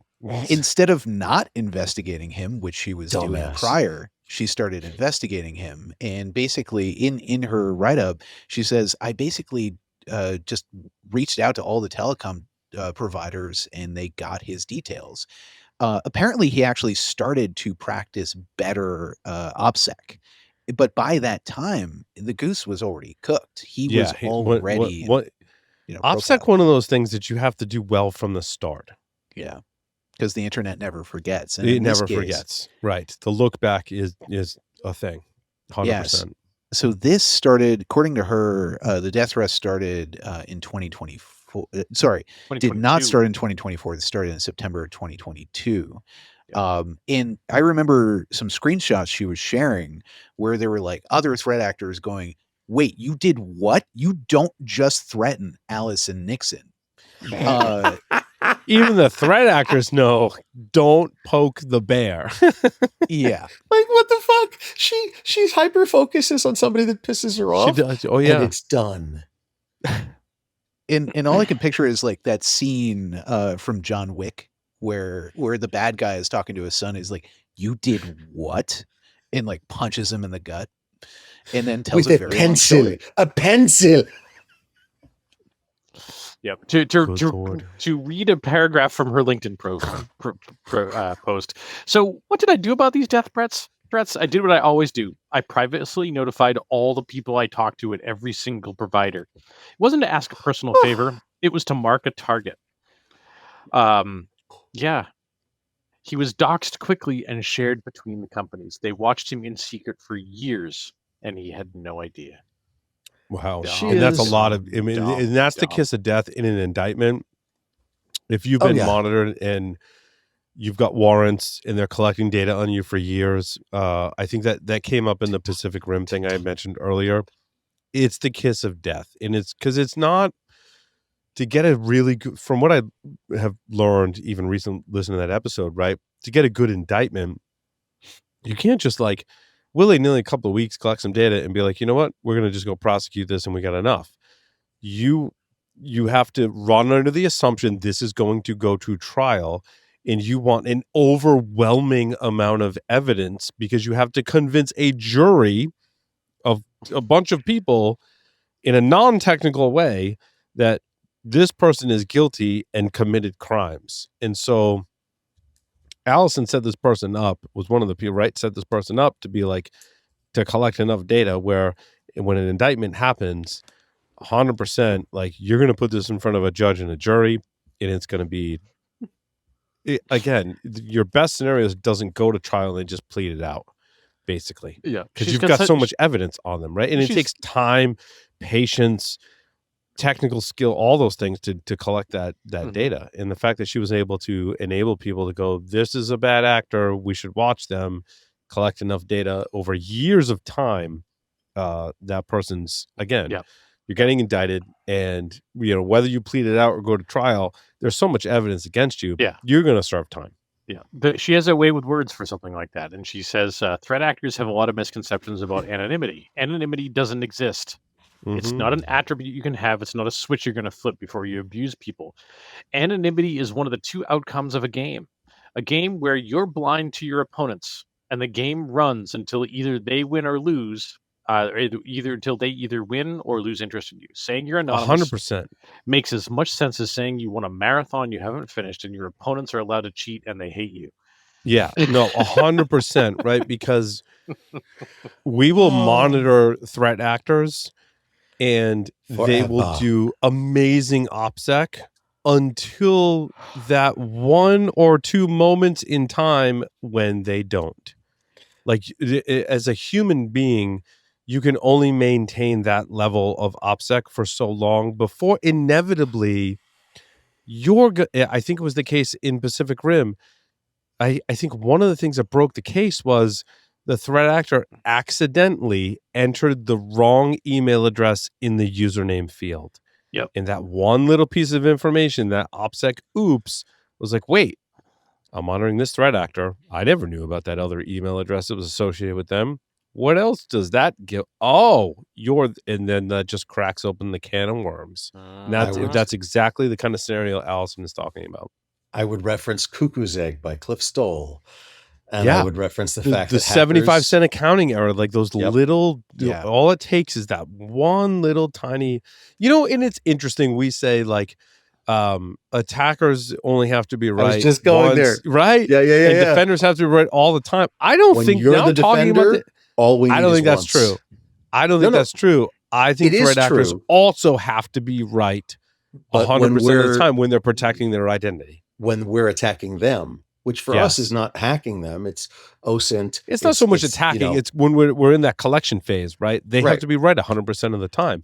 One little slip up gives us that one little piece of data that lets us pivot off of that. For once, that asymmetry works in our favor. Exactly.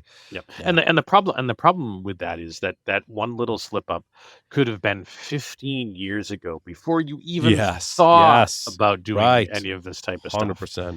To tie you to that, it's just a matter of how far back the archive goes.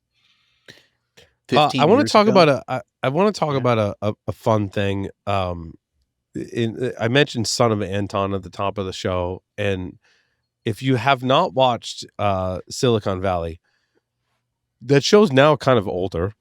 But all I can think of is D to F ratio. All I can think of is D to F ratio. Oh, middle out compression is arguably one of my favorite it is like the top scene in terms of combining comedy and technology in a movie or TV show.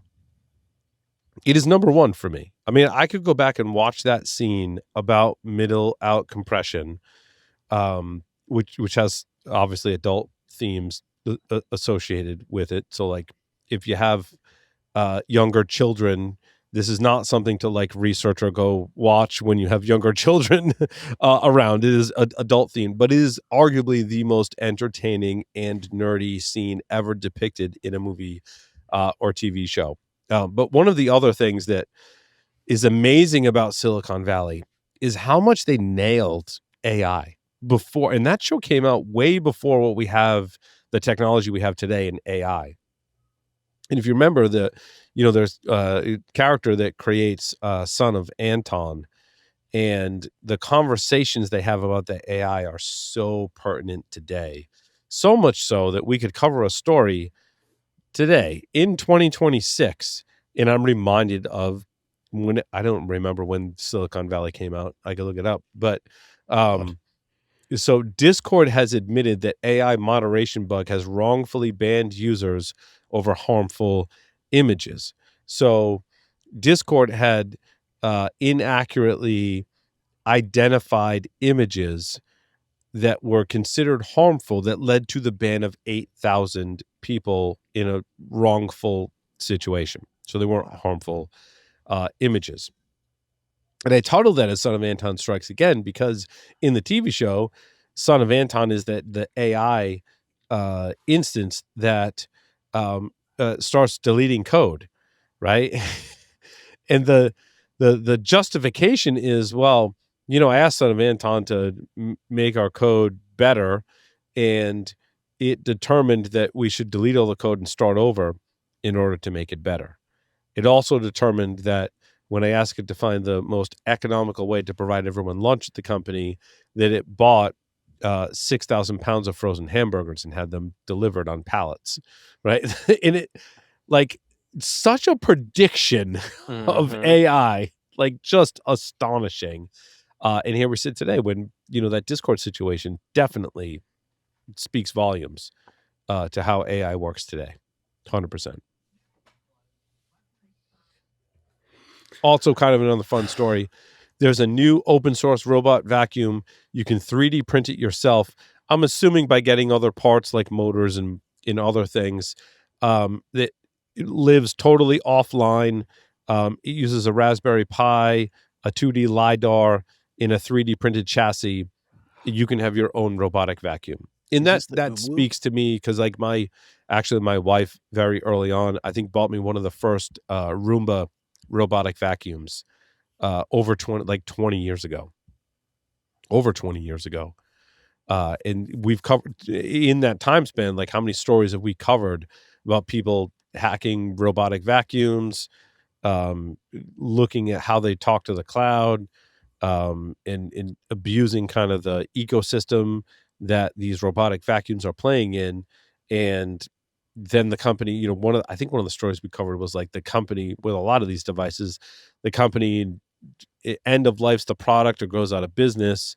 Now the cloud they were talking to doesn't exist, but you spent $500 to $1,000 on this vacuum. How do you still use it?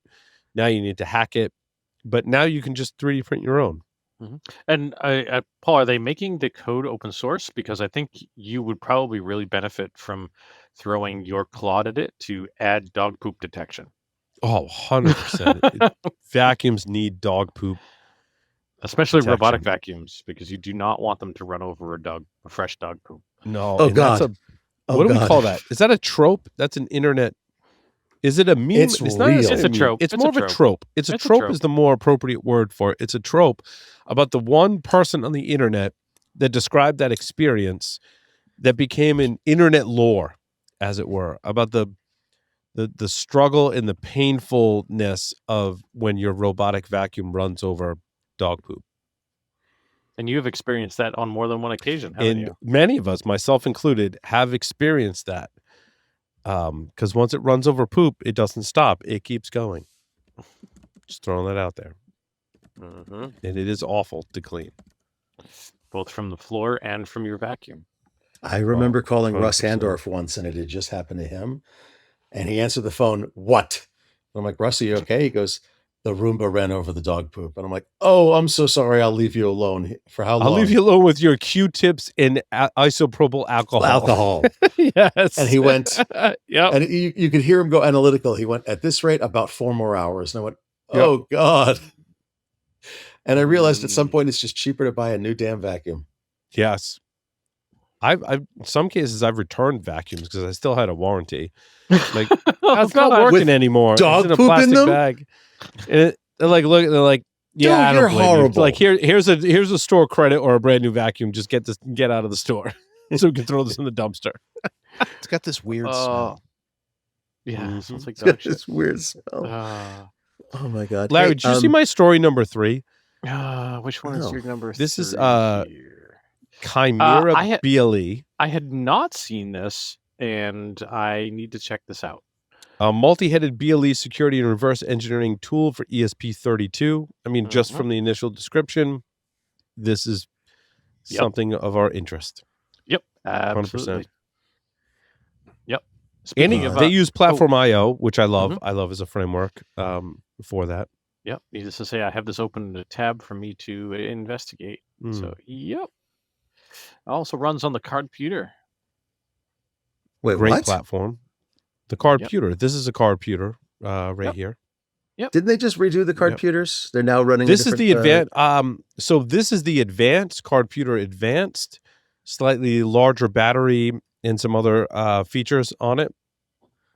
I don't know if there's another model after this. I haven't kept up, but this is one of the newer models right here. Yeah, Cardputer Advanced. Why do I not see your stories all of a sudden? So you can scan. You can scan, list, inspect, connect to it, encrypt upon needed from any characters, dump, enumerate everything, and auto parse the hid if present. This looks like a pretty cool repo. This looks like something that we need to test out, Larry. Mm-hmm. It's pretty cool. Yep, exactly. Agreed. Hey, can we talk after that? Can we talk about the trusted computing, confidential computing trust mechanism? Yeah, I think it was Sam's story, right? Yeah, that's just where I wanted to go. In my number 4, this is not really a surprise, but I came across this because of Apple's AI. They announced about a year ago that they were going to use some special remote trusted computing model to process your data in the cloud to maintain privacy, and I wondered how that works, and the answer is it doesn't. I don't know if this exactly applies to Apple's deployment, but they tested it here. You're supposed to be able to verify that the server is using a unmodified trusted execution environment, and the problem is there is no way to do that. The current techniques are easy to bypass, and even the best fix available simply proves that it's talking to the right machine at the start of the handshake, but it cannot verify that after the handshake the data is sent to the same machine that you just verified. as you kind of think the whole, go ahead. The reason this is important, like this is actually really, everybody's going like, I don't use trust. What the hell do I care? NACHA, the North American, the National ACH Association, which is the group overseeing the cash transfers throughout the world. Okay, has stated that in-use encryption is going to be required, which means that banks are looking at in-use encryption. There's homomorphic encryption, which nobody uses because it's a royal pain in the ass and it takes up so much computing power, it's insane.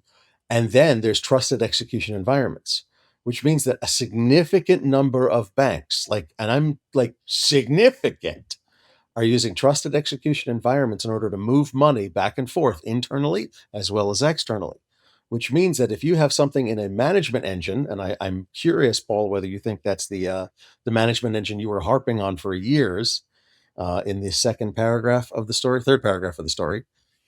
And if it is, then we're talking about something that has proven exploit code that has the management engine, right, Paul, the Intel management engine?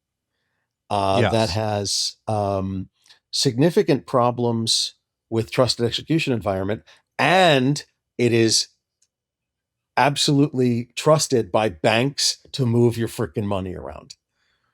This is a problem.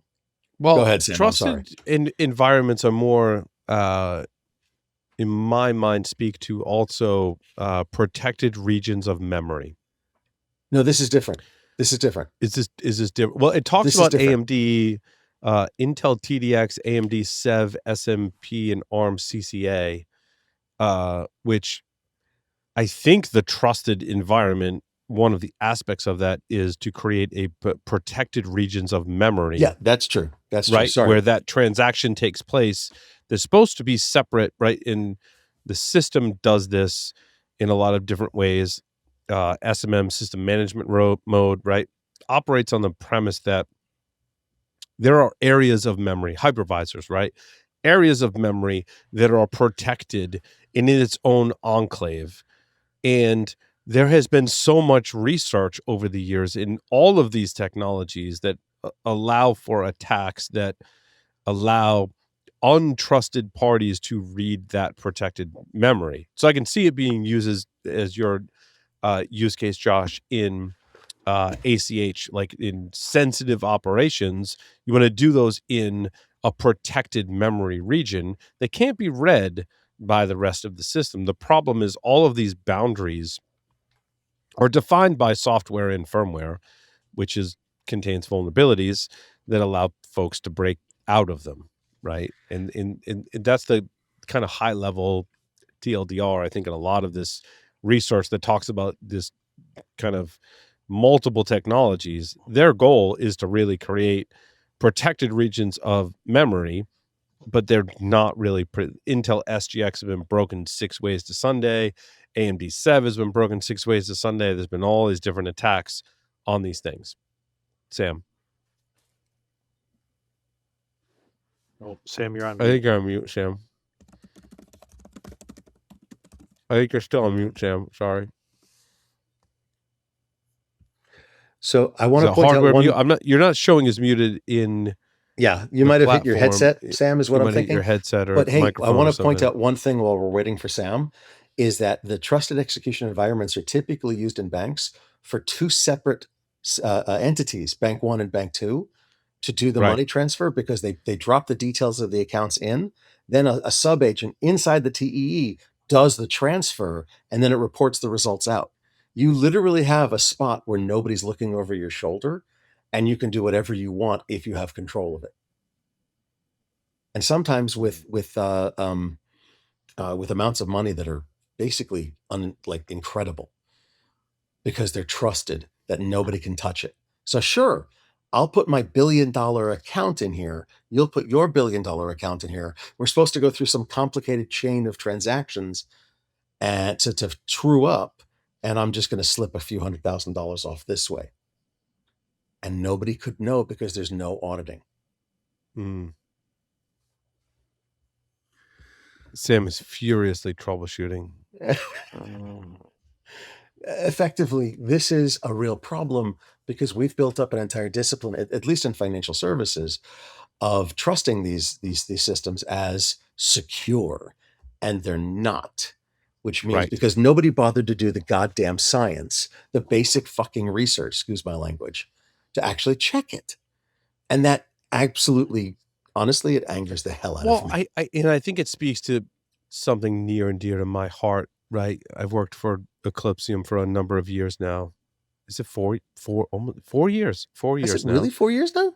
Yeah, it's 4 years. And one of the reasons I love working here, right, is because of those assumptions that we make, that we can trust the hardware. We can trust the protection mechanisms that the hardware gives us, because it's hardware, and it must be really hard to attack because it's a hardware protection mechanisms that happens at these lower levels. But the security rides on all of the assumptions that we have about security, and it's no different from software or any other security model. It's how do you bypass that protection? It's in the implementation. It's who holds the key. It's, what mechanisms does that protection have against, pulling data from different sources, right? There's all these different ways that it's been broken. And we run into these like, oh, it's hardware. It's fine. It's not, right? It's broken just like everything else. It's interesting that you say that. I while you were saying that, I was thinking, and Larry's laughing in ESP32, but like there's so much that it's a piece of hardware. It's fine. And I will point you back to Allison Nixon, who the last time I was at her place, which is many, many years ago, I haven't seen her in years. I miss her. She's a lovely person, by the way. She's absolutely a lovely person. Agreed. She had a wall of DVRs, video DVRs, cheap DVR for security systems. And this wall, every file, like I've talked about this for literally like 2 decades now because it was so cool. And it's probably like long gone, but this wall would reboot every 5 minutes. And within 30 seconds, somebody would have taken over every single one of them. Yep. Okay? 100%. Mirai. Yeah, we went. There is a story about Mirai. Yeah. I can't believe we're still talking about Mirai. And it's about Allison, no less. Because we were at one of the bigger shows that we were at the studio, and Allison came, and it was an all-day thing, and she's like, I'm going to bring a DVR. Watch this. And it was exactly that. She set it up. It got infected, and there was a way to fix it, and it was to change the default password on the device. You change the default password, but with this particular device, they put etc password on a read-only file system. So as soon as you rebooted, the password was back to the default again, and there was arguably no way to fix this device unless you reimage the device from a firmware from the manufacturer. And so it was like, oh yeah, the manufacturer said, yeah, you just change the password, and they can't get in. And then as soon as it reboots, the password goes back to the default, and you're not protected anymore. So bad advice from the manufacturer. And that was Allison that brought that DVR with her to show us, like, check this out. She's awesome. Watch this.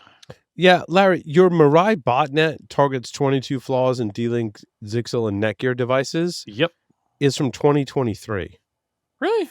Holy shit. Time goes by fast, doesn't it, Larry? I had that problem with one article I added. And funny, I actually created a Claude skill to analyze my news articles.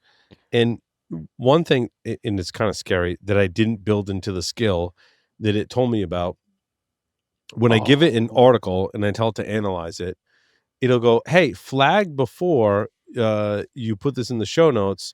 This article is dated June 2023, over 3 years old. It's not current news. It actually understood our show and what we do, because I gave it that context in like previous chats. I bet it flags that. I bet it was something along the lines of, because it was also a Bleeping Computer story. There was something else I was reading on Bleeping Computer today, and I bet it was one of those links in the article that was a reference to, hey, in other news, in very similar types of things, we also saw this, and I bet that was it, and I didn't even think to check the date on it. So, but Mirai, to your point, Larry, Mirai is still a thing. It's kind of absolutely. It's interesting how it's a double-edged sword, right? Like, I want malware to be free, and it's funny. I saw something about free malware, and I was reminded of a sticker. Do you remember the sticker we got that said "free malware"? Mm-hmm. It was like a yellow sticker with Yep. black text, and all it said was "free malware." Yep. And Free whoever cover, gave free it to malware. me, like I hope whoever gave it to me is listening to the show still to this day, and will send us a message because it would be amazing. Because I remember having this conversation. I don't remember who it was I had the conversation with, and I don't remember if they created the sticker or not. But I had this conversation. Someone that visited the studio, we're talking about free malware, and I'm like, yeah. I'm like, I love this sticker because it has a double meaning. It could be like, oh, like I have malware and it's free. Like you can just get free malware. Or it could be like in ideology, like I want like malware to be free. Like malware should be free and open. Like it's an ideology, like free malware. Let it loose. Mirai is probably one of the most shining examples of free malware. Yeah. I see a lot of malware that targets IoT devices and enterprise network edge gear.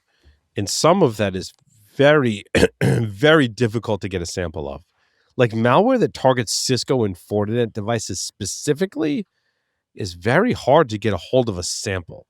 It's not free at all. Some malware is free. You go to VirusTotal, you can get a sample. I'd like to see more malware be free, but that's a double-edged sword. When that malware becomes available, and I think there's two tiers to that. That malware is available as a binary. That malware is available as source code, two different things. Malware available as a binary allows us to do some level of analysis. Malware that's available like Mirai as source code, that was kind of like a tipping point for IoT malware. When Mirai's source code leaked or was published, however you want to phrase it, that made it kind of sticky, right? It made it free in the freest sense of open source, right?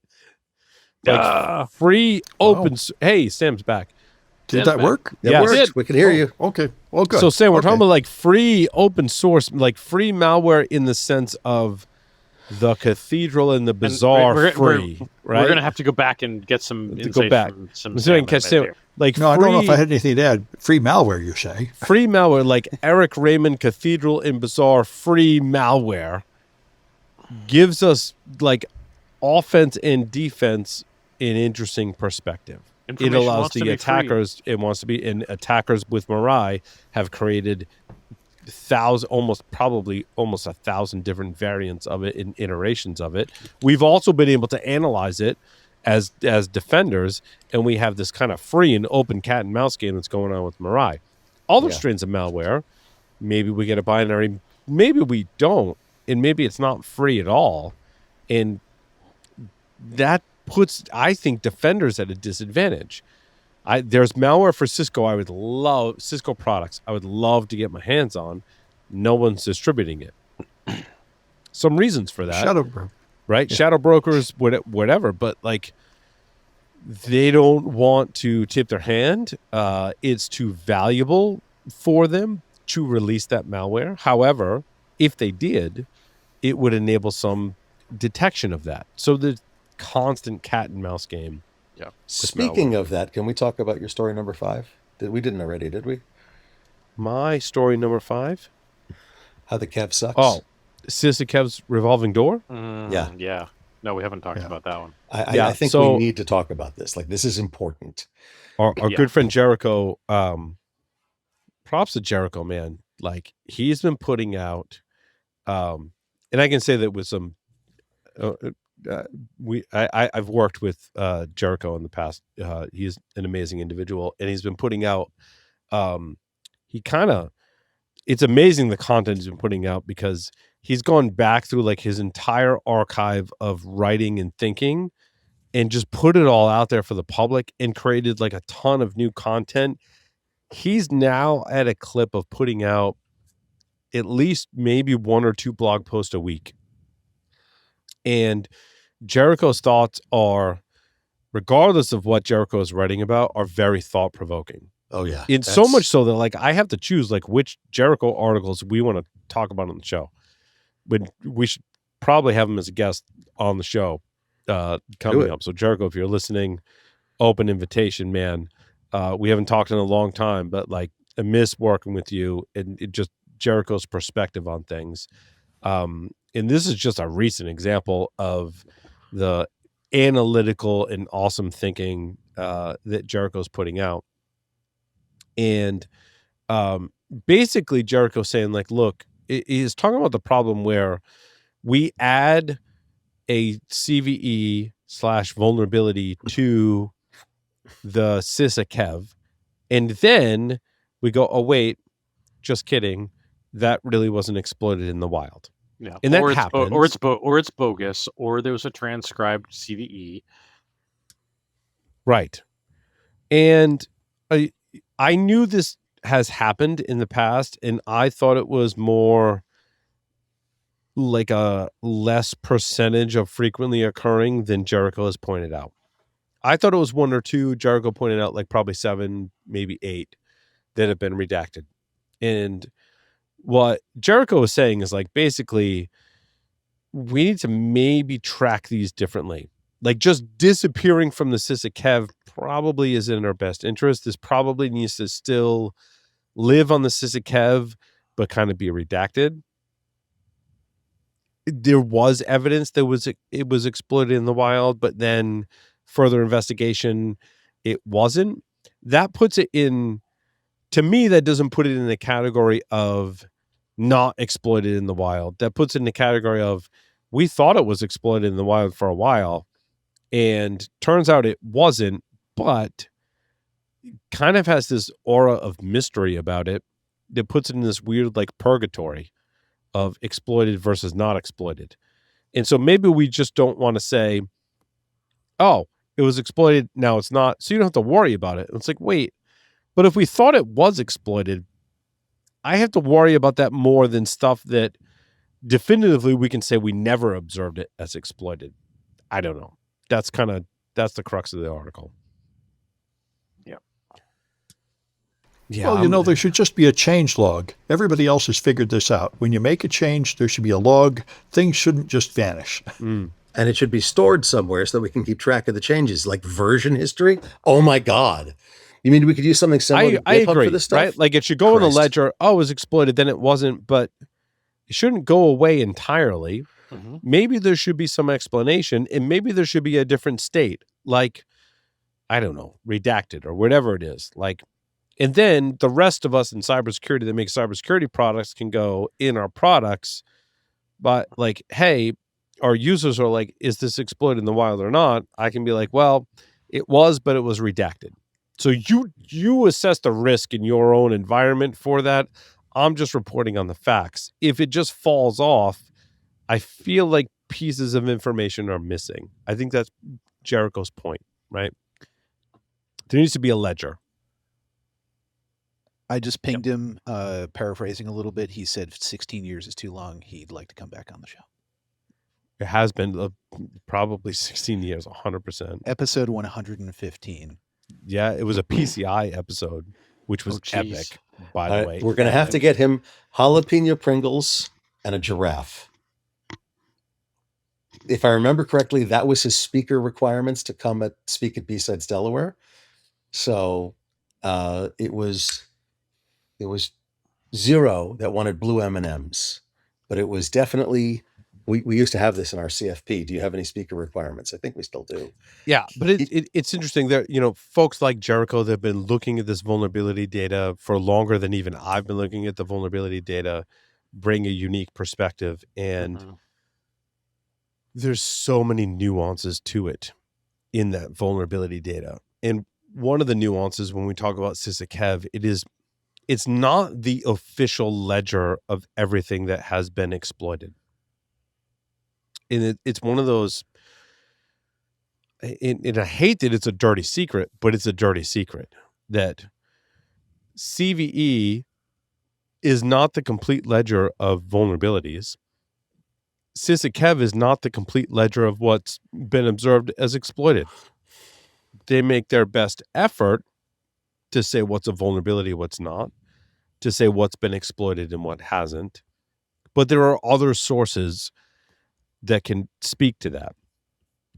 And going above and beyond the public CVE, NVD database, and CISA database is super hard, and I don't feel it should be that way. I don't feel we should put those barriers, because so many of us have that intelligence. Like, well, that there's so many instances. In fact, my founder and CEO Yuri was actually pointing this out. Like, look, this thing that we detect, by the way, doesn't have a CVE.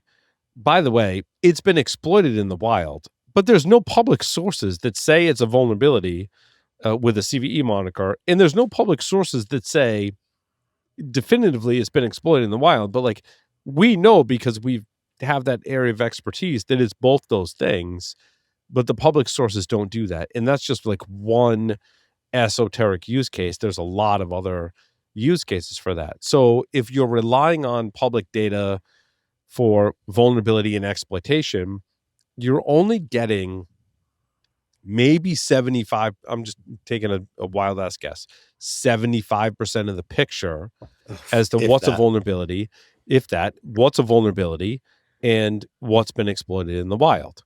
So you can't just take public data at face value, because there's lots of other sources. And then, but like right now, that barrier to entry is so high, in that, what do I need to collect and analyze to get to 95%, 98% of that? That's expensive. And I don't think it should be.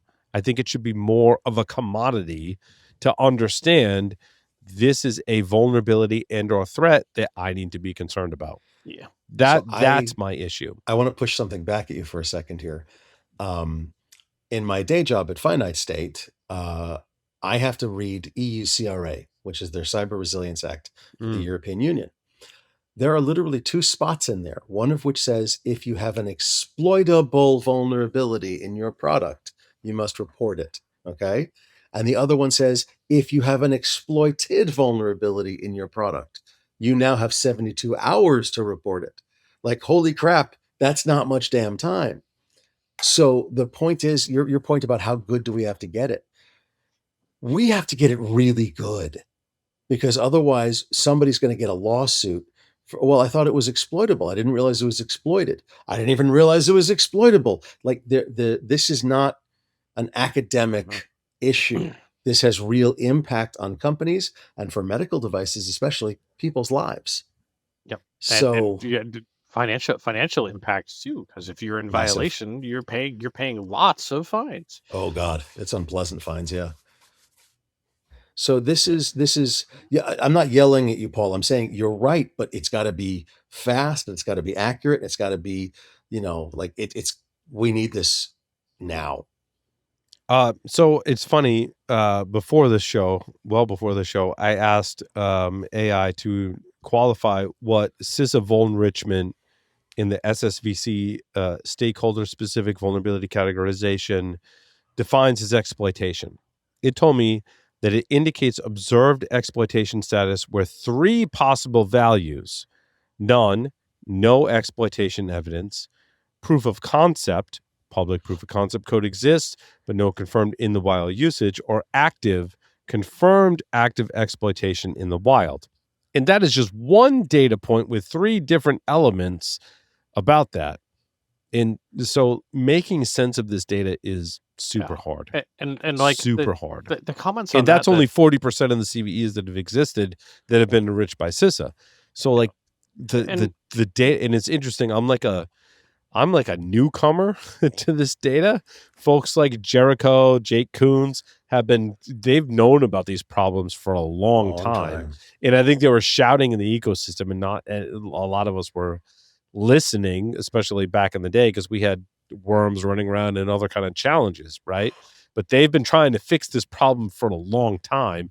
And the astonishing thing is it's still not fixed. We still have all these assumptions, missing data, and really hard data problems to solve to basically come down to the decision of, do I have to pay attention to this or not, is the question. I'd argue we also have some really interesting questions about data validation too. Because Paul, you said that 3 fields, like, not exploited, code exists, not exploited, exploited. And then the question becomes, like, if that exploited in the wild field is checked, how do we know? Because there's no evidence that is ever provided. Like, where did it come from? What is the provenance? 100%, who validated 100%. it? Like, yep. And we have seen, we have to take it at face value. CISA doesn't tell us. I mean, I had that conversation with Todd Beardsley. We've seen folks have stuff on the Kev, and they're like, there's no evidence that this has ever been exploited. Yep. In fact, it's not even a real vulnerability. CISA provided some evidence that it happened, and they don't, and they can't. But what we're complaining about is both ways, right? It's something ends up on the Kev and it really hasn't been exploited, or something has been exploited and it's not on the Kev. On the Kev, right? But so, given that, again, how do we make the decision in our own enterprises as to how to prioritize things, given the invalidity of the data that we have? Man. Yeah. Oh man. And Jericho had a link in his story to some research that was done there. Crap! And I could just close the tab there, and it was from. I think you and I, Larry, have had discussions about this. About how do you, how do you dispute a CVE? How do you dispute a Kev entry in either direction? Right? Yeah. Where is this? And that's a problem that we have today. There's no definitive source. We have to aggregate all of these sources together and then make a kind of like a best guess as to what we should do about it.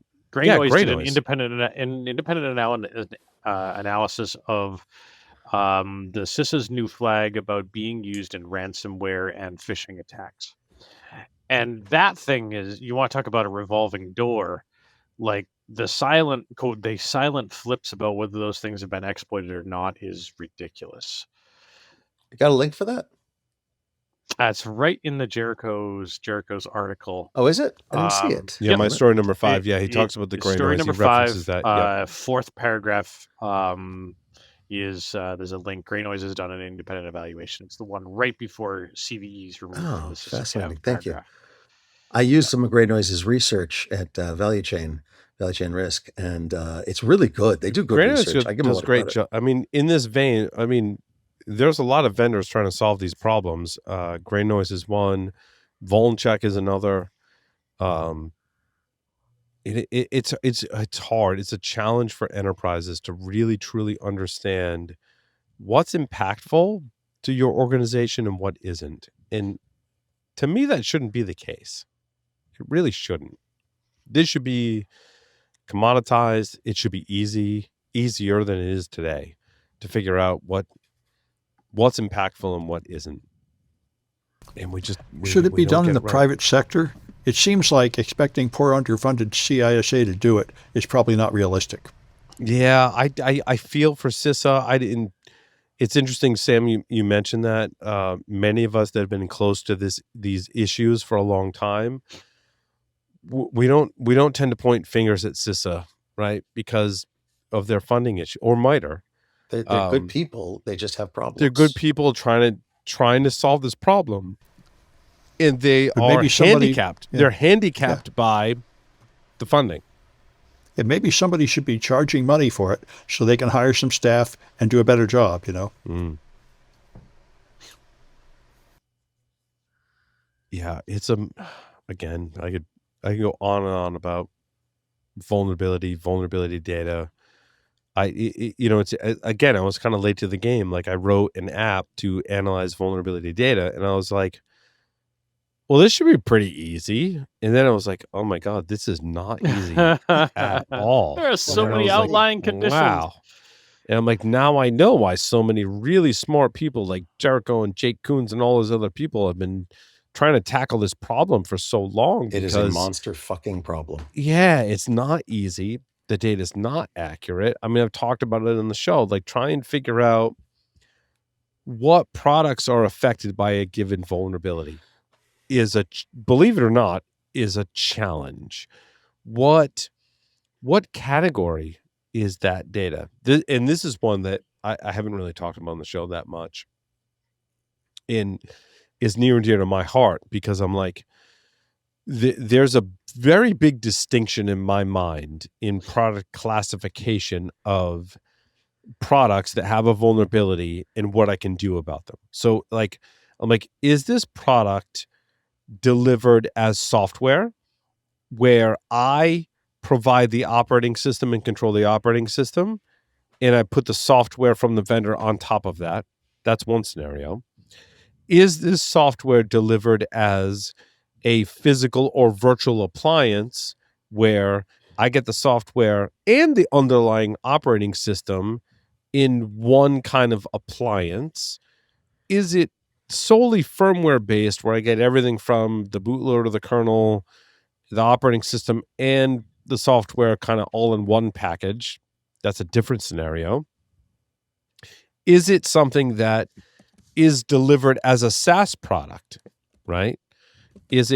Or it can be like a combination of the two, like Cisco, Fortinet, and a lot of those other vendors will have products that they're like, oh, you can deliver this, you can implement this as a physical appliance that you can buy from us, or you can implement this as a virtual appliance that you can buy from us, or you can implement this as a SaaS product. And the responsibility model changes in at least two of those different scenarios. One can argue physical, virtual, kind of a similar responsibility model, right? The operating system is the vendor's responsibility, but or somewhat more of a responsibility to me as the customer. But a SaaS model is totally the vendor's responsibility. Cisco SD-WAN, I think I talked about this on the show, right? Yep. When I started doing research, I was like, well, I can have that feature on my Cisco Catalyst devices, but how I manage them, I can implement maybe a physical or virtual appliance that I put in my environment to manage my SD-WAN environment, or I can use Cisco's cloud in which they maintain the software and ecosystem for that. And I have those options. And so those are all very different responsibility models that I, as the enterprise customer, have to manage. And from a cybersecurity vendor, very different how I treat those. If you own the operating system, I can help you secure the operating system and you're installing that software. If the vendor is providing you the operating system as an appliance, I'm somewhat limited case by case basis how I can help you secure that platform. If it's a SaaS environment, that's a totally different security model. And that's how I classify things. Which is it's messed up. And then there's like, what is the norm, right? When I looked into SD-WAN, what AI told me was the norm is like, hey, you know what? For this management plane, most enterprise customers go, hey, Cisco, I just want to deploy it in your cloud. Which, by the way, isn't necessarily bad, right? If there's a heinous vulnerability in a Cisco SD-WAN, which there has been, obviously, right? At least 7. I think 3 of those were a CVSS 10. Those are vulnerabilities in their management plane. If it's a SaaS environment and Cisco fixes it, they fix it for all their customers. And the responsibility is on Cisco, not me. Good, bad, or indifferent, they can fix it for all of their customers. To me, that's kind of a good thing, right?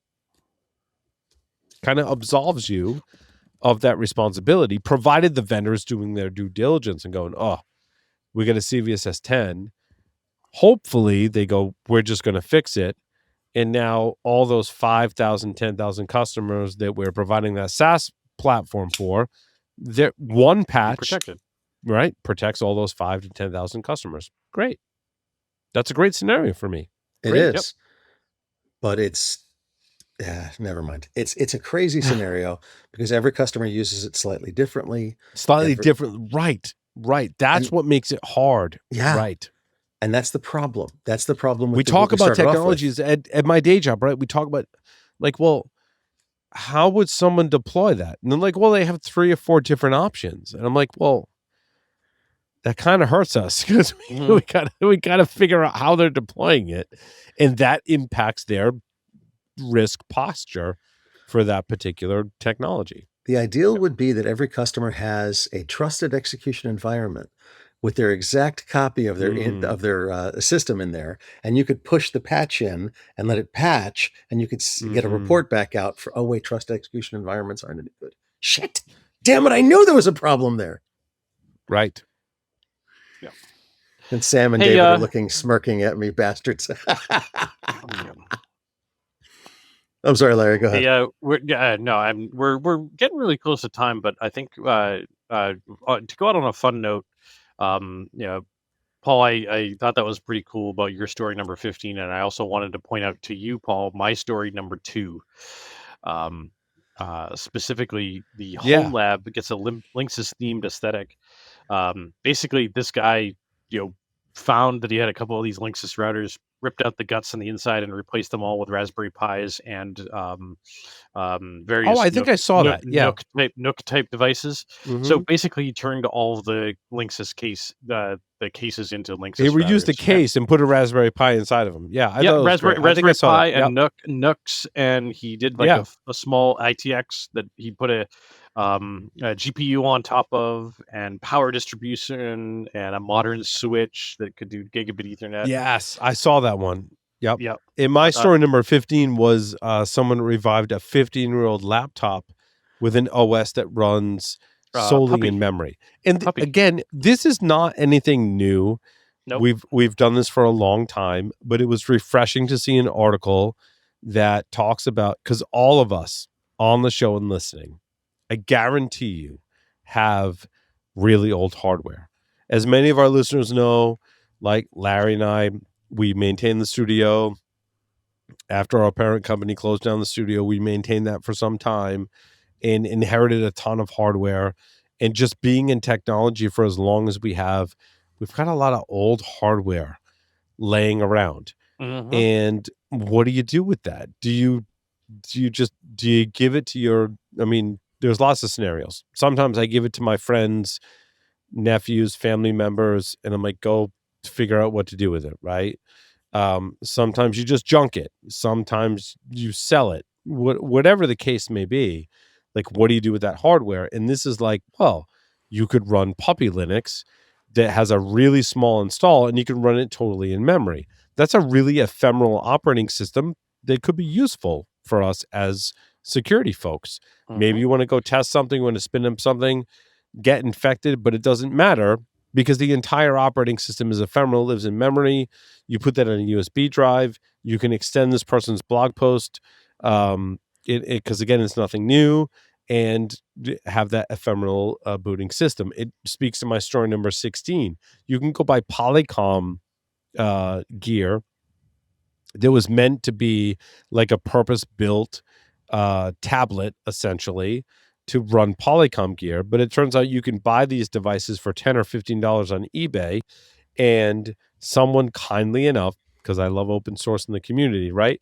Someone's like, oh, by the way, I took one of these 2 models of Polycom gear and I got Debian running on them. And here's how you install Debian on them. And you can turn them into a display in your kitchen or wherever in your house. And it'll just be a Debian computer that you can run a browser on. I'm like, this is like really cool stuff.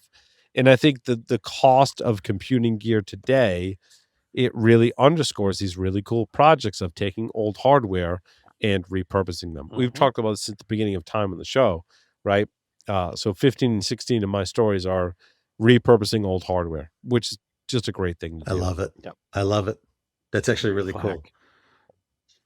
It's awesome. I'd like as much gear as I have that's old and lots of technology floating around, because we've been nerds since the dawn of time in our lives, right? I'm kind of like, I want to go get one of these Polycom devices just to see if I can put Debian on it just because, like, that's kind of cool. Mhm. Like for I wanna- $15. Yeah, I want to can put it in get my a- kids' rooms. The thing. Yeah, 100%. 100%. Yep. So Cool. good Pretty stuff. You cool. don't need to spend a lot on technology. I think it also speaks to our mantra here on the show to close it out, to enable that next generation of hackers, that you don't need a huge budget or a lot of money to do cool hacking stuff. We talked about ESP32. We talked about 15-year-old laptops. A lot of that stuff in Polycom, a lot of that stuff you can get for free. Yep. And a little bit of sweat equity and make it into a usable device. Necessity breeds innovation. Yeah, and Yes. that's always what we've preached on the show. Like, you don't need a huge budget to get into hacking, because people will give you technology and it's free or very low cost at $10 or $15, and you can get into hacking. I think it's awesome. I mean, the earliest primordial hacking skill is bypassing obstacles that are put in front of you, and those come in many different forms. It's, my machine won't run fast enough. How do I make it run faster? Or I can't get access to this. How do I get access to that? Yes. There's a fallen tree in this path. How do I get over this tree? Right. There's those hacking principles. Yep, 100%. Chainsaw. That will conclude the show for this evening. Thanks, everyone, for listening and watching. Larry, take us out. Over and hack it.